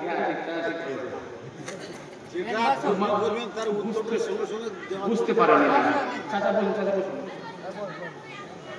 বাবাজি আমার, আব্বা জানেরা, নওজোয়ান তরুণ যুবক ভাইরা, মা ও বোনেরা কান ঠিকানা করে শুনুন। আমার নবী পৃথিবীর মধ্যে সবচাইতে প্রথমে মক্কাতুল মুআজ্জামাতে বাবাজি আমার 39 জন সাহাবীদেরকে নিয়ে যে মাদ্রাসা তৈরি করেছিলেন, ওই মাদ্রাসার নামটা হলো মাদ্রাসা দারুল আরকাম। কি বললাম?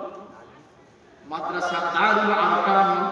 বলবেন না দারুল আরকাম, মুখস্থ করুন, ভুলবেন না। অনেক কষ্ট করে তথ্যটা বের করেছি বাবাজি আমার, এতদিন তো আপনারা শোনেননি। বাবাজি আমার, আব্বা জানেরা, নওজোয়ান তরুণ যুবক ভাইয়েরা, মা ও বোনেরা, আমার নবীর সাহাবী আবু বকর সিদ্দিক রাদিয়াল্লাহু তাআলা আনহু আমার নবীকে কত না ভালোবাসতেন। বাবাজি আমার, ওই মাদ্রাসার মধ্যে ছাত্র ছিলেন আবু বকর সিদ্দিক। আমার ওই বলছে দিনের দাওয়াত যখন দিচ্ছেন, যাদাতুল ঈমান, আবু বকর সিদ্দিক রাদিয়াল্লাহু তাআলা আনহু ঈমানটা বেড়ে যাচ্ছে। বাবাজি আমার, আবু বকর সিদ্দিক বললেন হুজুর, ইন্নাদ দীনা ইনদাল্লাহিল ইসলাম, ইসলাম ধর্ম হলো সঠিক ধর্ম, ইসলাম ধর্ম হলো মনোনীত ধর্ম। সুতরাং হুজুর আপনি আমাকে জানিয়ে দিন, আমি আমার ইচ্ছা হচ্ছে আমি ইসলাম ধর্মটাকে মানুষের দ্বারে দ্বারে গিয়ে পৌঁছে দেব, মানুষের বাড়িতে বাড়িতে পৌঁছে দেব। আমার নবী বলল, না রে আবু বকর, তুমি জানো না মক্কার অবস্থা ভালো নয়, মক্কার পরিবেশটা ভালো নয়, আমাদের জন্য মক্কা প্রতিকূল, অনুকূল নয়। আমরা সংখ্যায় লঘু। বাবাজি আমার, আবু বকর সিদ্দিক রাদিয়াল্লাহু তাআলা আনহু চেপে গেলেন। বাবাজি আমার, 1 বছর পরে আবার নবীকে বললেন, হুজুর আপনি আমার বলতেন আযিনি লি, আপনি আমাকে পারমিশন দিন, আপনি আমাকে পারমিশন দিন, আমি দিনের দাওয়াতটা আমার কুরাইশ বংশে যারা লিডার আছে তাদের কাছে আমি পৌঁছাবো। আমার নবী বললেন আবু বকর ঠিক আছে যাও, চলে যাও। আমার নবীর কাছ থেকে পারমিশন নিয়ে আবু বকর দিনের দাওয়াতটা কুরাইশ বংশের মানুষদের বাড়িতে পৌঁছাতে শুরু করলেন। বললেন তোমরা আল্লাহকে এক করে মানো, আহাদানিয়াতকে বিশ্বাস করো, লা তুশরিকু বিহি শাইয়া, আল্লাহর সঙ্গে শরীক করবে না। এইভাবে দাওয়াত দিতে লাগলেন। খবরটা আবু জাহেলের কানে পৌঁছে গেল। আবু জাহেল বলল বুঝেছি মুহাম্মাদের তো সাহসে কুলাচ্ছে না, এই জন্য মুহাম্মদ এজেন্ট ঠিক করেছে। মুহাম্মদ কি করলে এজেন্ট ঠিক করে তার দ্বারা ইসলামের কাজ করাচ্ছে। তবে আমি মুহাম্মদকে জব্দ করে দেব। হে আমার লস্কররা বলো তোমরা কে আছো আবু বকরকে জনমের মতো বিদায় করে দিতে পারবে?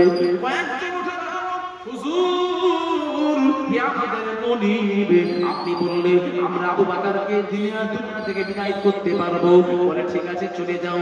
এবার আবু বকর সিদ্দিক রাদিয়াল্লাহু তাআলা আনহু দিনের দাওয়াত দিয়ে যখন বাড়ি থেকে বের হলেন, রাস্তা দিয়ে হেঁটে যাচ্ছেন, পিছন থেকে আবু জেহেলের লস্করেরা তীর নিক্ষেপ করলেন।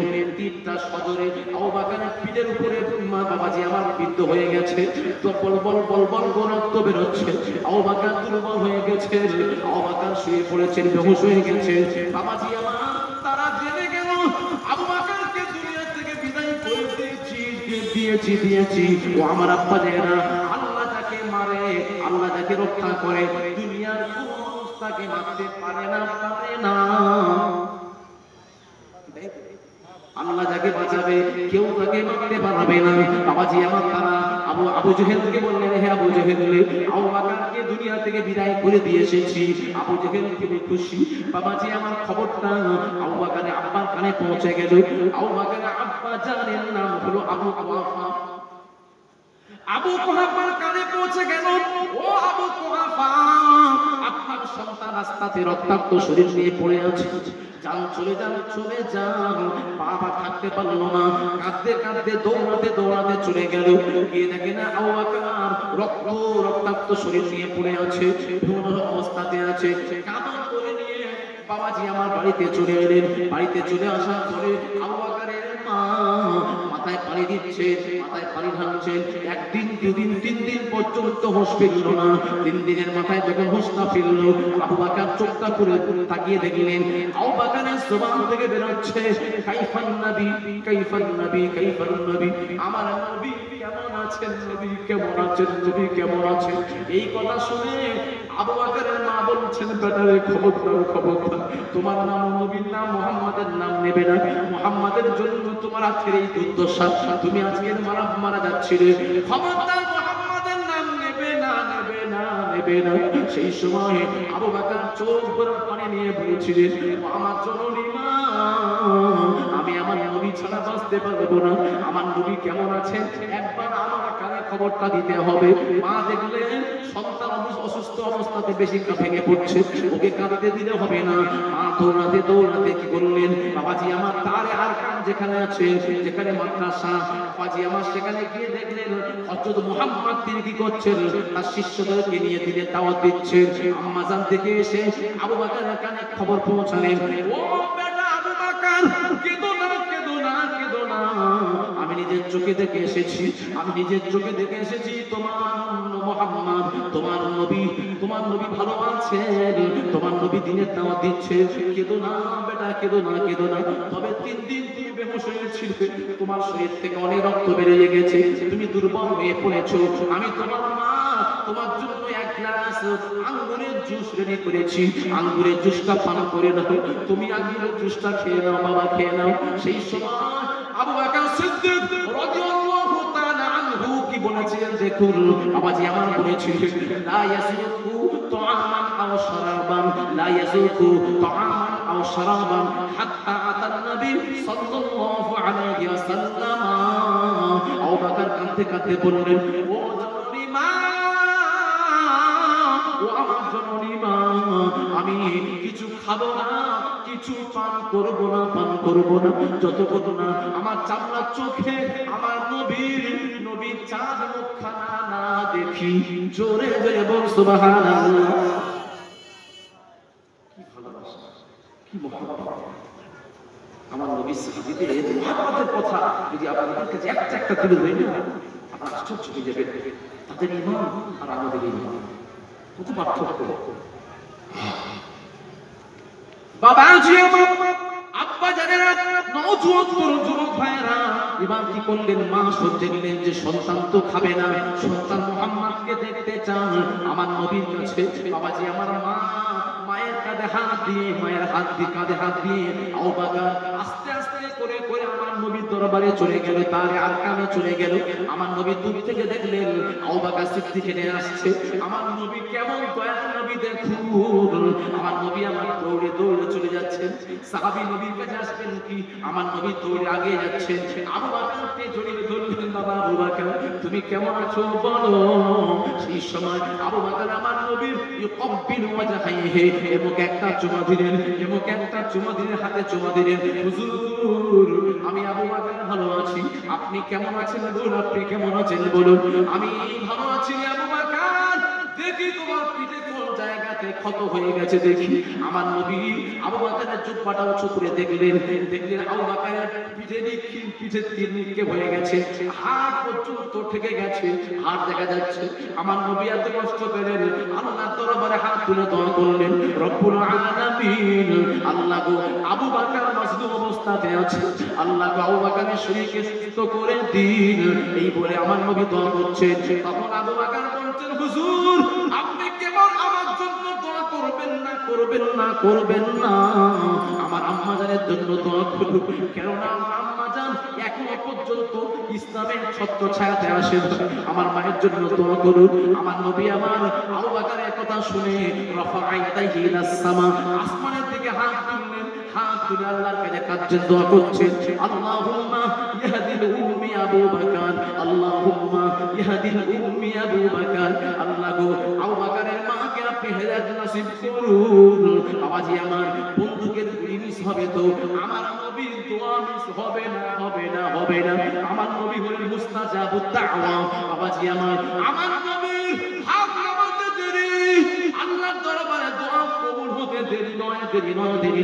যখন হাতটা নামিয়েছেন আবু বকরের মা আমার নবী দুটো হাত জড়িয়ে ধরলেন, ইয়া রাসূলুল্লাহ, ইয়া হাবিবাল্লাহ, হুজুর আপনার পিছনে অনেক কথা বলেছি, গালি খালাস করেছি, আমি না বুঝে করেছি, আপনি আমাকে ক্ষমা করে দিন। আমার ছেলে আপনাকে ছাড়া বাঁচবে না, আমার ছেলে আপনাকে কত না ভালোবাসে। আজকে আমি আপনার হাতে হাত দিয়ে কলেমা পড়তে চাই, আপনি আমাকে কলেমা পড়িয়ে দিন। হাদিস পাকের মধ্যে এসেছে আমার নবী আবু বকরের মায়ের হাত ধরে পড়তে শুরু করে দিলেন। সকলে পড়ুন লা ইলাহা ইল্লাল্লাহু মুহাম্মাদুর রাসূলুল্লাহ সাল্লাল্লাহু আলাইহি ওয়াসাল্লাম। কলেমা পড়ে মুসলমান হয়ে বাড়িতে চলে গেছেন। জোরে জোরে বল সুবহানাল্লাহ। আমার নবীর দোয়া। বাবাজি আমার, সেই নবীকে চিনো, নবীকে চিনতে গেলে নবীর মহব্বত অন্তরে থাকতে হবে। আমাদের নবীর কথা শুনলে আমাদের চোখে পানি আসে না। কি মহব্বত আপনি করলেন, নবীকে কতটা আপনি ভালোবাসবেন।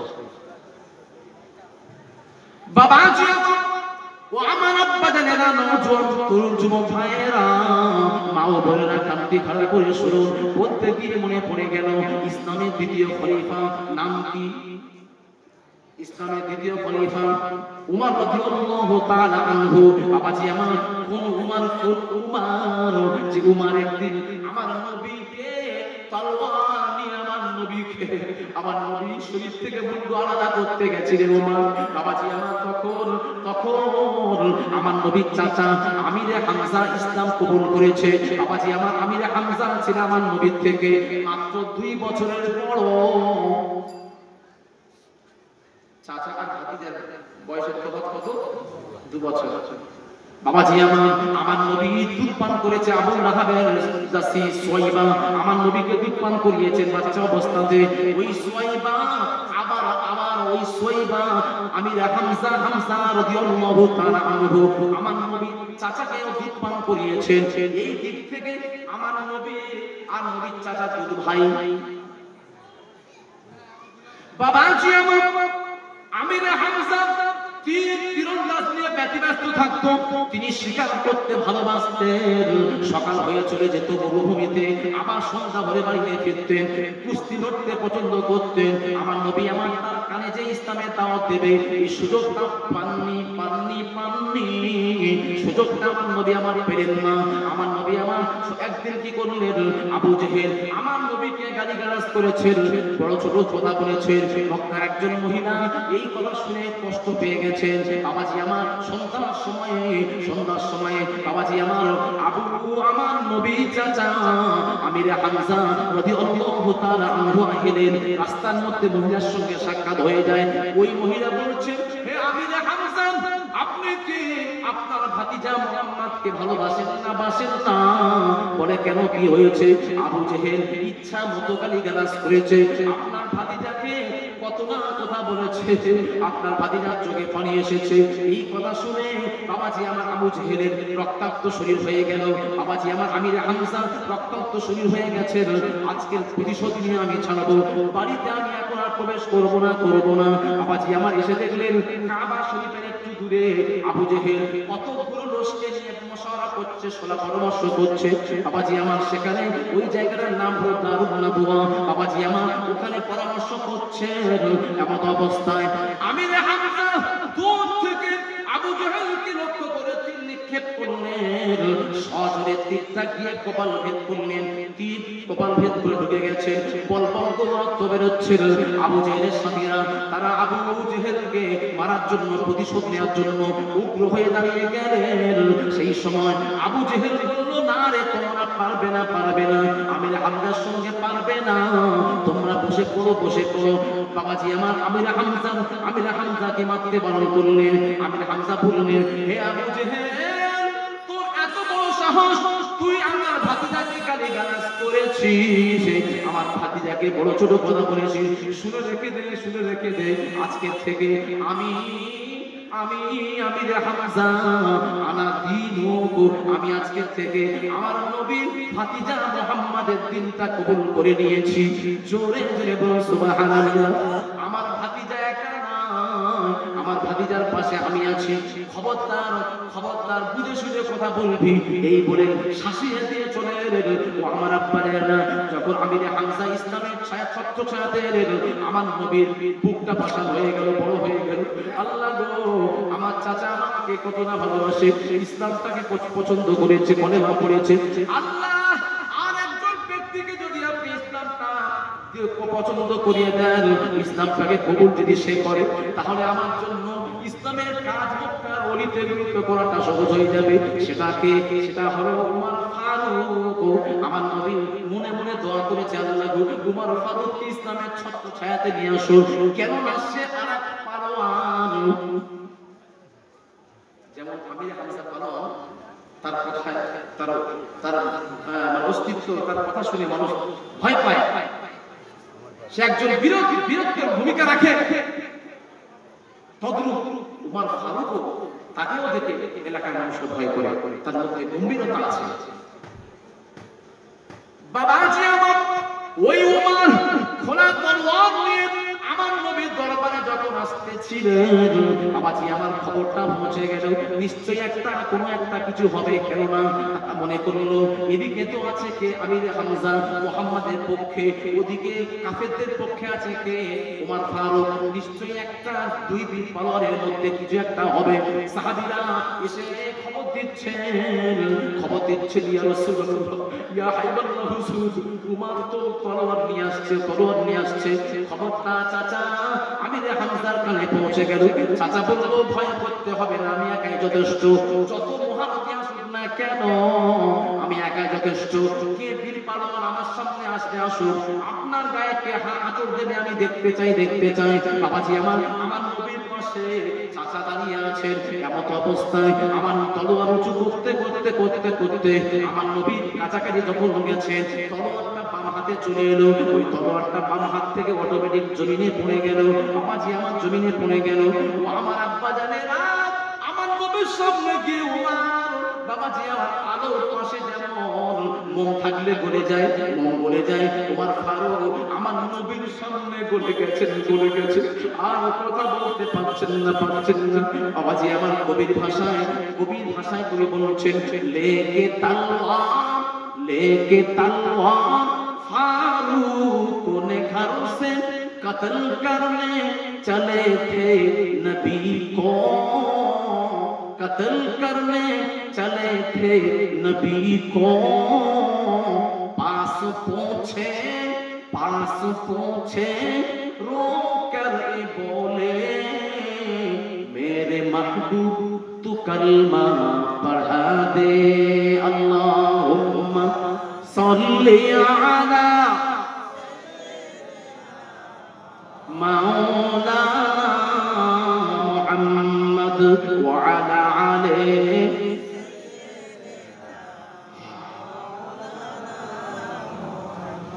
बाबाजी ও আমার আব্বা জানেরা, নওজোয়ান তরুণ যুবক ভাইরা, মা অপরের কান্তি কান্না করে শুরু ওমর ফারুকের। আমার নবী যেহেতু দোয়া করেছিলেন, আল্লাহ দরবারে দোয়াটা কবুল হয়ে গেছিল, এই জন্য ওমর ফারুক তলোয়ারটা পড়ে গিয়ে আমার নবীর দুখানা হাত জড়িয়ে ধরে বললেন, মাহবুব আমার হাতটা ধরে আপনি কলেমা পড়িয়ে দিন। ওমর ফারুক কলেমা পড়ে মুসলমান হয়ে কি বলেছিলেন দেখুন, ওমর ফারুক তলোয়ারটা ডান হাতে নিয়ে বললেন, হুজুর গো, আজকে থেকে আপনার এগেইনস্টে যে কথা বলবে আমি ওমর একাই যথেষ্ট, এই তলোয়ার দিয়ে তাদের শরীর থেকে গর্দানটা আলাদা করে দেব। জোরে জোরে বল সুবহানাল্লাহ। ইসলাম জিন্দা হয়েছে, ইসলামের পথে প্রতীক হয়েছে মানুষ কিসের আশায়? তলোয়ার দিয়ে ইসলাম কায়েম হয়নি। আমার নবীর আদর্শ, আমার নবীর ব্যবহারে ইসলাম জিন্দা হয়েছে, ইসলামের প্রশংসা বেড়ে গেছে। আর আমার ব্যবহারে মানুষ কষ্ট পায়। আমি এমন মুসলমান, আমার ব্যবহারে মানুষ কষ্ট পাচ্ছে, মানে মুসলমানদের এই কালচার মানুষ ঘৃণা করছে। আমি মুসলমান, আমাদের তো মানুষ ভালো চোখে দেখবে, আমার দ্বারা মানুষ কষ্ট পাবে কেন? নবীর আদর্শে আদর্শিত হওয়ার মতো যেন আল্লাহ পাক আমাদের প্রত্যেককে তৌফিক আতা করেন। সকলে আল্লাহুম্মা আমিন। মুহাব্বতে দরুদ শরীফ, আল্লাহুম্মা সাল্লি আলা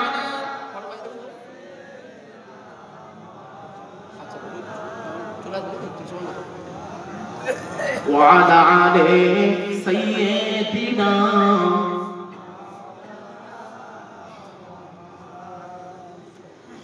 उनकी उल्फत निहा में, उनकी उल्फत निहा में रसीने में है, दिल में उल्फत और दिल मदीने में है।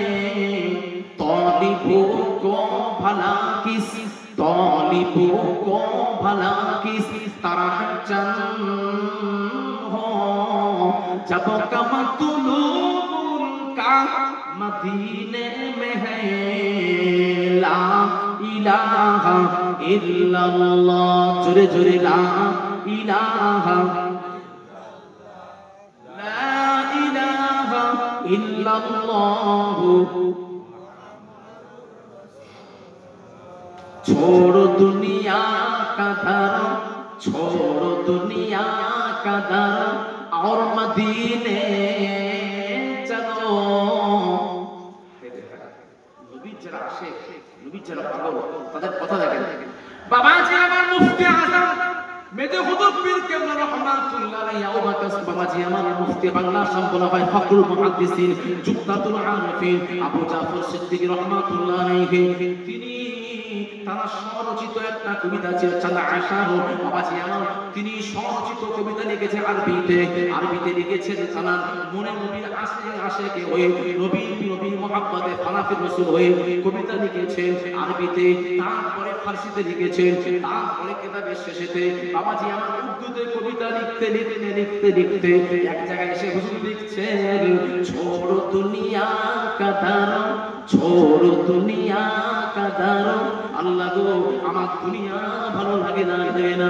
আল্লাহ আমি আবু জাফর, আমাকে আপনি দুনিয়া ছেড়ে মদিনা চলুন, কেননা দুনিয়াতে যার কোনো সাহারা নাই, দুনিয়াতে যার কোনো ঠিকানা নাই, তার ঠিকানা হলো বিশ্ব নবী মুস্তাফা। জোরে জোরে বল সুবহানাল্লাহ। ছোড়ো দুনিয়া का दर और मदीने चलो, बेकसू का सहारा मदीने में है। अल्लाहुम्मा सल्ली अला मौलाना मुहम्मद व अला आले सय्यिदिना। বাবাজি, আমি আপনাদেরকে অনেক কষ্ট দিয়ে ফেললাম। আমার কথাতে আপনারা অনেকে কষ্ট পেয়েছেন। আল্লাহ রাস্তায় দোয়া করবেন। আমি বিদায় দেব, কিছু করে পরে হুজুর কেবল আসবেন। আমি আপনাদের কাছে যে কিতাবটা নিয়ে এসেছি, যারা ফুরফুরাকে ভালোবাসেন, এই কিতাবের মধ্যে বর্তমান যুগে যত ফিতনা, সমস্ত মাসলা মাসাইল পেয়ে যাবেন।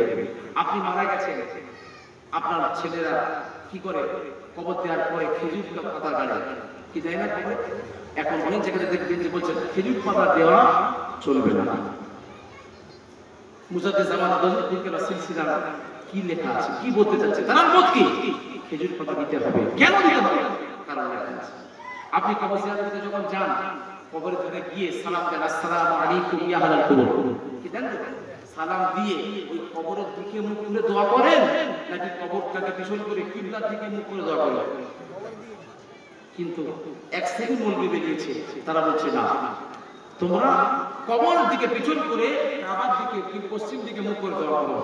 কিন্তু হানাফি মাযহাবের ফতোয়া হলো যে কবরের দিকে মুখ করে দোয়া করা মুস্তাহাব।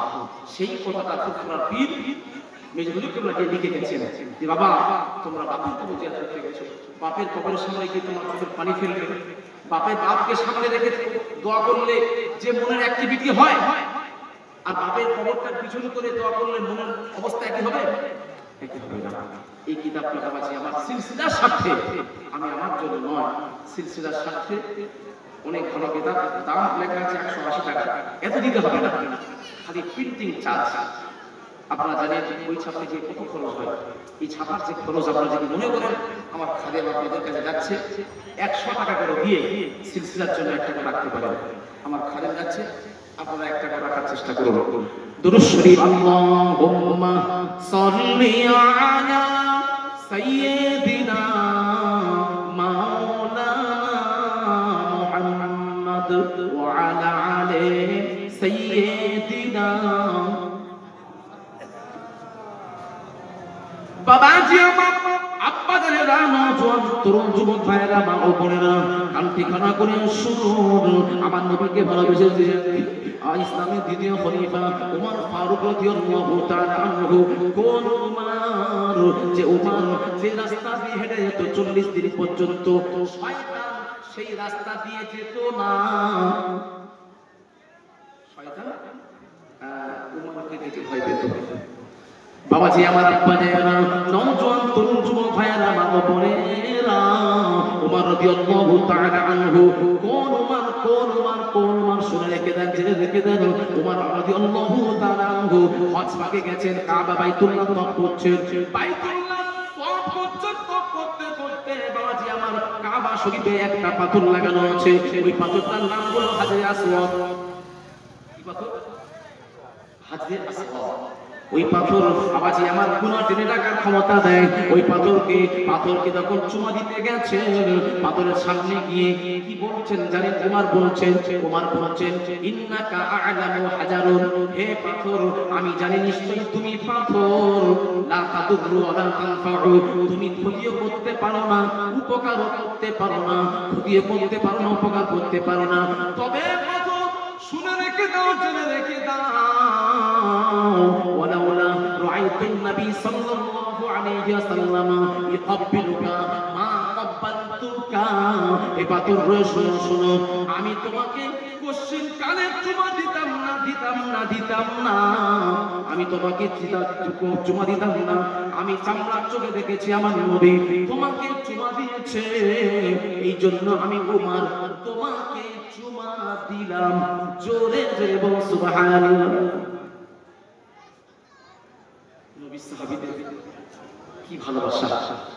নবীকে তারা কেমন ভাবে মানতেন! নবী যেটা করেছেন সেটাই করবেন, নবী যেটা করেন না সেটা করবে না। নবীকে কেমন ভালোবাসতেন দেখুন। বাবাজি আমার, ইসলামের তৃতীয় খলিফা উসমান যুন্নুরাইন, উসমান গনি রাদিয়াল্লাহু তাআলা আনহু আমার নবীকে কেমন ভালোবেসেছেন দেখুন। কোন উসমান, কোন উসমান? বাবাজি আমার, উসমানকে যুন্নুরাইন বলা হয়। যু মানে ওয়ালা, নূরাইন মানে দুই নূরের অধিকারী। বাবাজি আমার, উসমান আমার নবীর দ্বিতীয় কন্যা।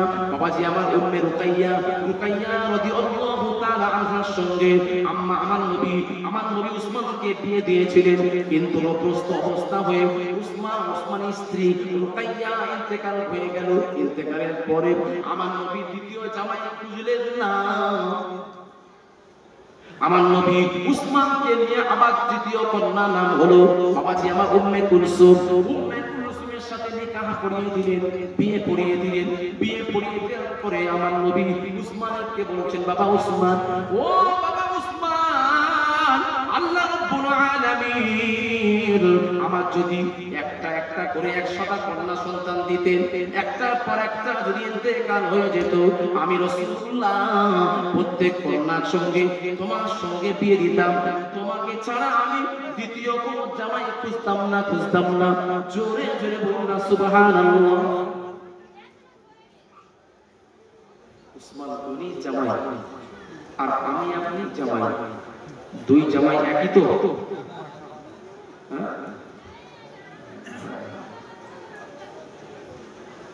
বাবাজি আমার, আমরা এমন জামাই আমাদের কাছে শ্বশুর মেয়ে দিয়ে ঠকে গেছে।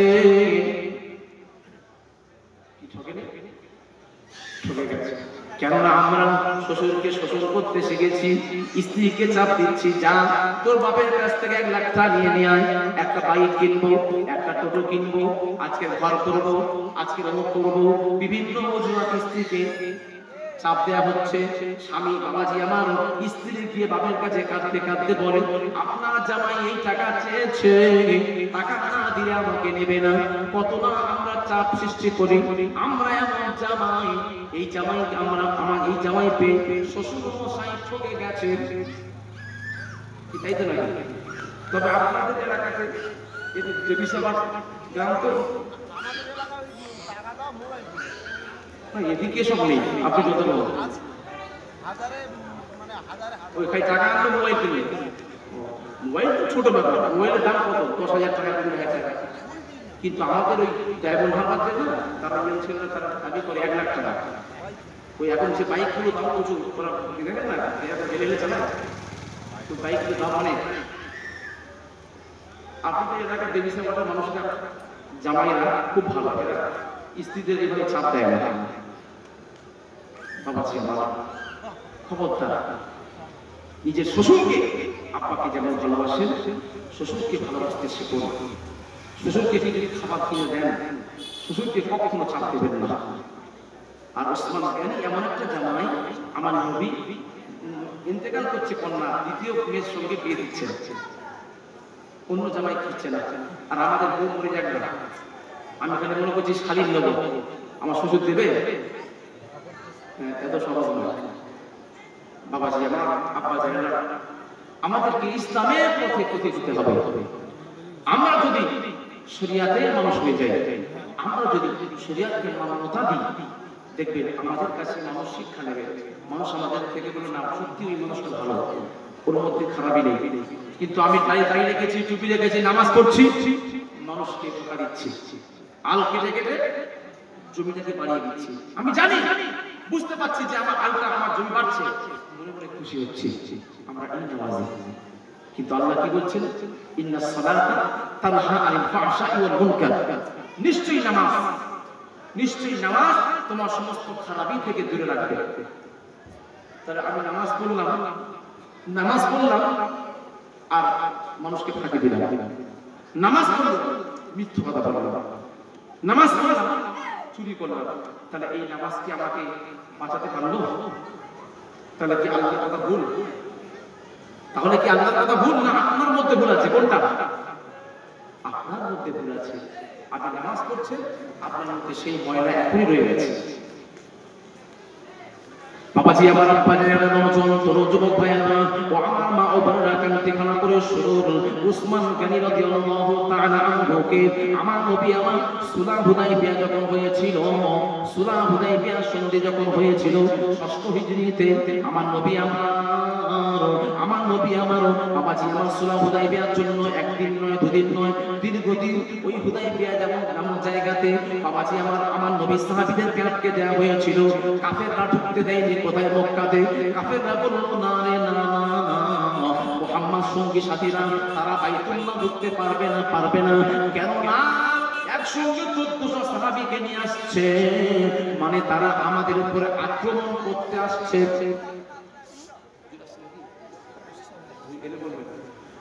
বাবাজি আমার উসমান গনিকে অবশেষে কি করলেন? আমার নবী বললেন, হে উসমান যাও, চলে যাও, তুমি মক্কাতে যাও, তাদের সঙ্গে স্পেশাল বৈঠক করো। তারা কি চাচ্ছে? তারা কি সুলাহ চাচ্ছে কি চাচ্ছে না? তারা আমাদের সঙ্গে বৈঠকে বসবে কি বসবে না? তারা মাশওয়ারা করবে কি করবে না? ফাইনাল জানিয়ে দাও। উসমান গনিকে আমার নবী প্রতিনিধি করে পাঠালেন কোথায়? মক্কার কাফেরদের কাছে।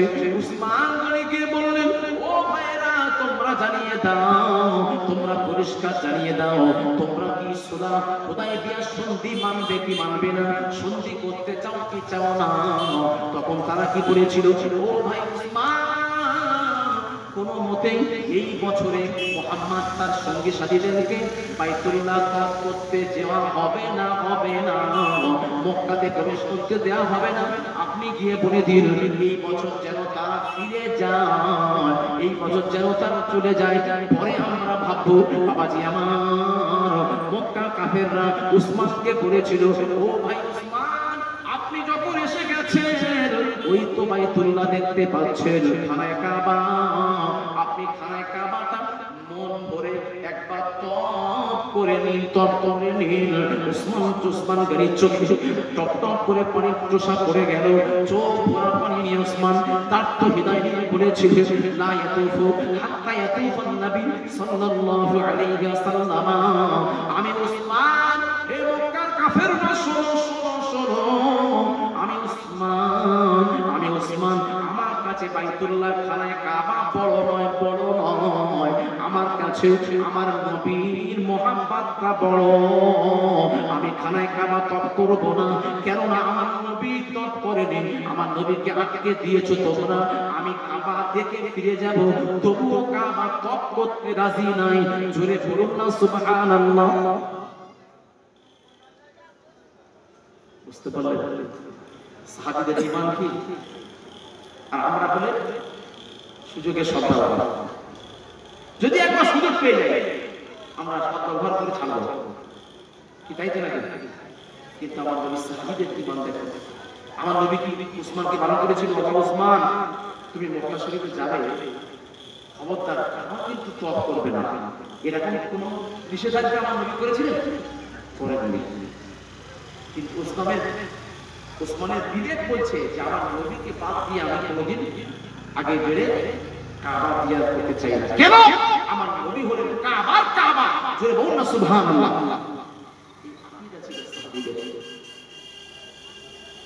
এই আকীদা, এই বিশ্বাস ছিল সাহাবীদের। আর আমাদের বিশ্বাসটা কোথায়? আমাদের ঈমানের মজবুতি কোথায়? আমরা নবীকে কত ভালোবেসেছি।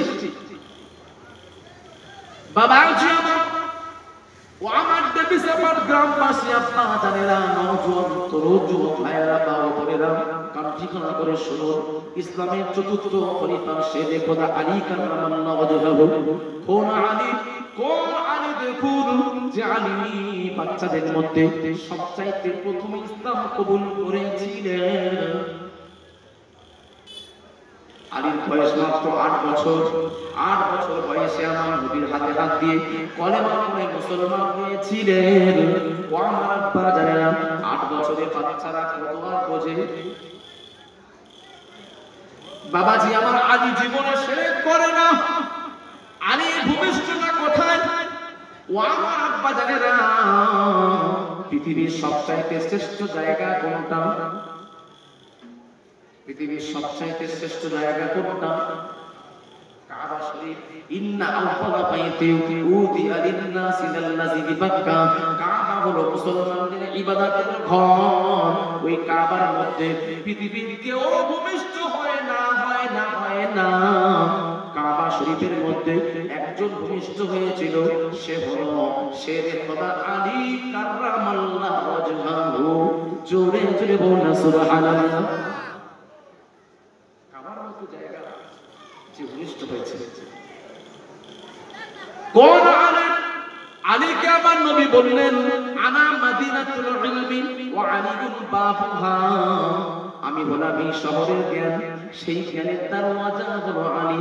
ও আমার আব্বা জানেনা, সেই আলী কোন আলী? দেখুন আম্মা জান আয়েশা সিদ্দিকা রাদিয়াল্লাহু তাআলা আনহা বলছেন, আমি আমার আব্বা জান মানে কি আবু বকর সিদ্দিককে আমি দেখেছি আলীকে দেখে দাঁড়িয়ে যেতেন, আলীকে সম্মান করতেন। এমনকি আলী যত রাস্তা দিয়ে হেঁটে যেতেন, আলী যতদূর পর্যন্ত যেতেন চোখের দৃষ্টি যেত, আমার আব্বা জান ততদূর পর্যন্ত আলীর দিকে তাকিয়ে থাকতেন। একদিন আমি তার কন্যা সন্তান হয়ে জিজ্ঞাসা করলাম, ও আমার আব্বা জান বেয়াদবি নেবেন না, আমি আপনার কাছে জানতে ইচ্ছুক, আপনি আলীকে এত সম্মান দেন ঠিক আছে, কিন্তু আলী যত রাস্তা দিয়ে হেঁটে যায় আপনি আলীর চেহারার দিকে তাকিয়ে থাকেন কেন? সেই সময় আবু বকর সিদ্দিক বলেছিলেন, আমি আমার নবীকে বলতে শুনেছি, নাজারা আলিযু ইবাদাতুল, আলীর দিকে তাকিয়ে থাকাটাই হলো ইবাদত। জোরে জোরে বলো সুবহানাল্লাহ। কোন আলী? শেরে খোদা আলী আসাদুল্লাহিল গালিব যাকে বলা হয়, ইসলামের জন্য বাঘের মতো ভূমিকা পালন করেছিল। আপনি আলী আলী জিকির করবেন, জিকরু আলী ইবাদাতুন, আলী আলী বলে জিকির করাটা হলো ইবাদত। আলীর নাম নিয়ে জিকির করাটা কি ইবাদত? বাবাজি আমার শত্রুরা দুশমন আপনাকে ঘায়েল করতে পারবে না।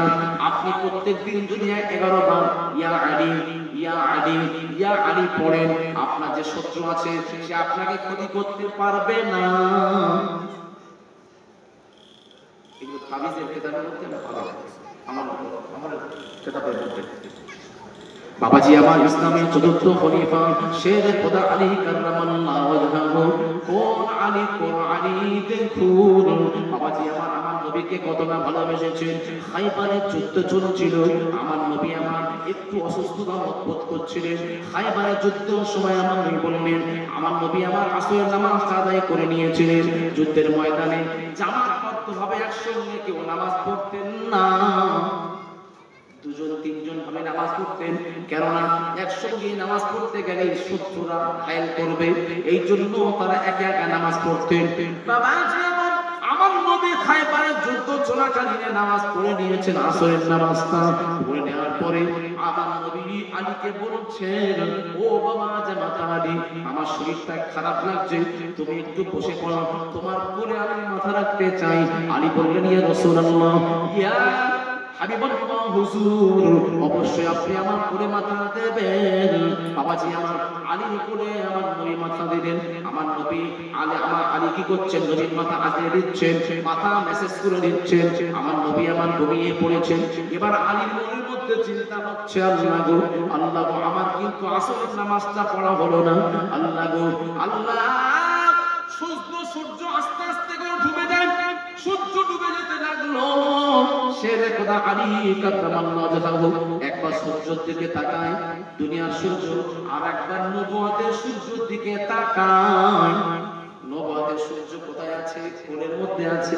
বাবাজি আমার কোলের দিকে তাকায়, একবার আকাশের দিকে তাকায়, তাকাতে বাবাজি আমার যখন সূর্য ডুবে গেল, সূর্য ডুবে যাওয়ার সাথে সাথে আলীর চোখ দিয়ে টপ করে পানি চুষা গড়িয়ে গেল। আমার নবীর চেহারাতে যখন পড়েছে, আমার নবীর ঘুমটা ভেঙে গেল।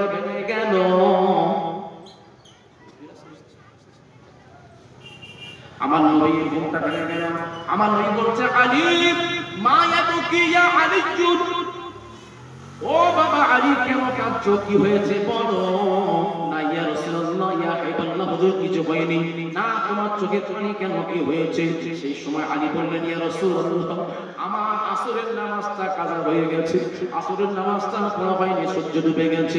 সেই সময় আমার নবী বললেন, আলী গো, চিন্তার কোনো বিষয় নয়, চিন্তার কোনো বিষয় নয়, তুমি আসরের নামাজটা কাজা করে নাও।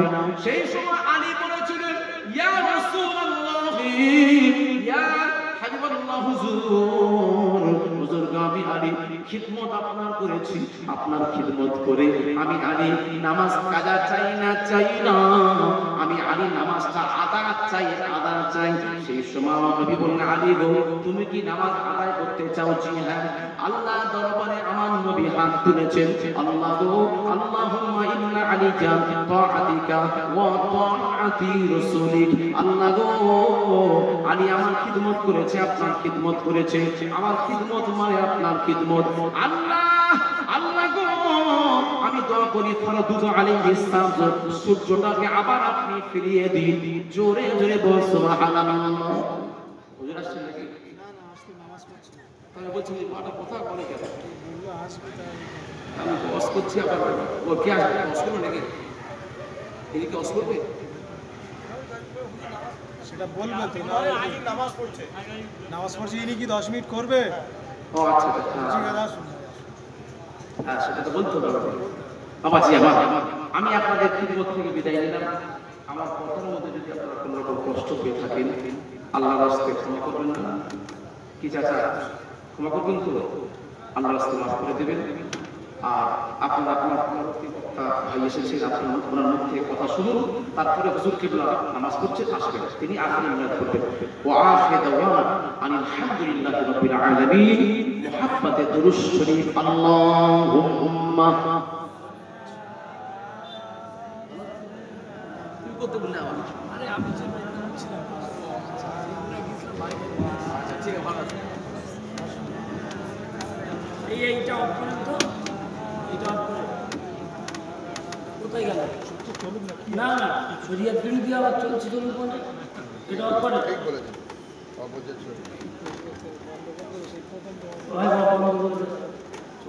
আসসালামু আলাইকুম ওয়া রাহমাতুল্লাহি ওয়া বারাকাতুহু। হুজুর কেবল আসছে, অল্প কিছু করে একটু আলোচনা করি। যারা এদিকে ওদিকে ঘোরাফেরা করছেন প্রত্যেকেই পা ফেলে এসে বসে যাচ্ছে। ভাই চলবেন না, এটা বন্ধ করে দেন। أعوذ بالله من الشيطان الرجيم. بسم الله الرحمن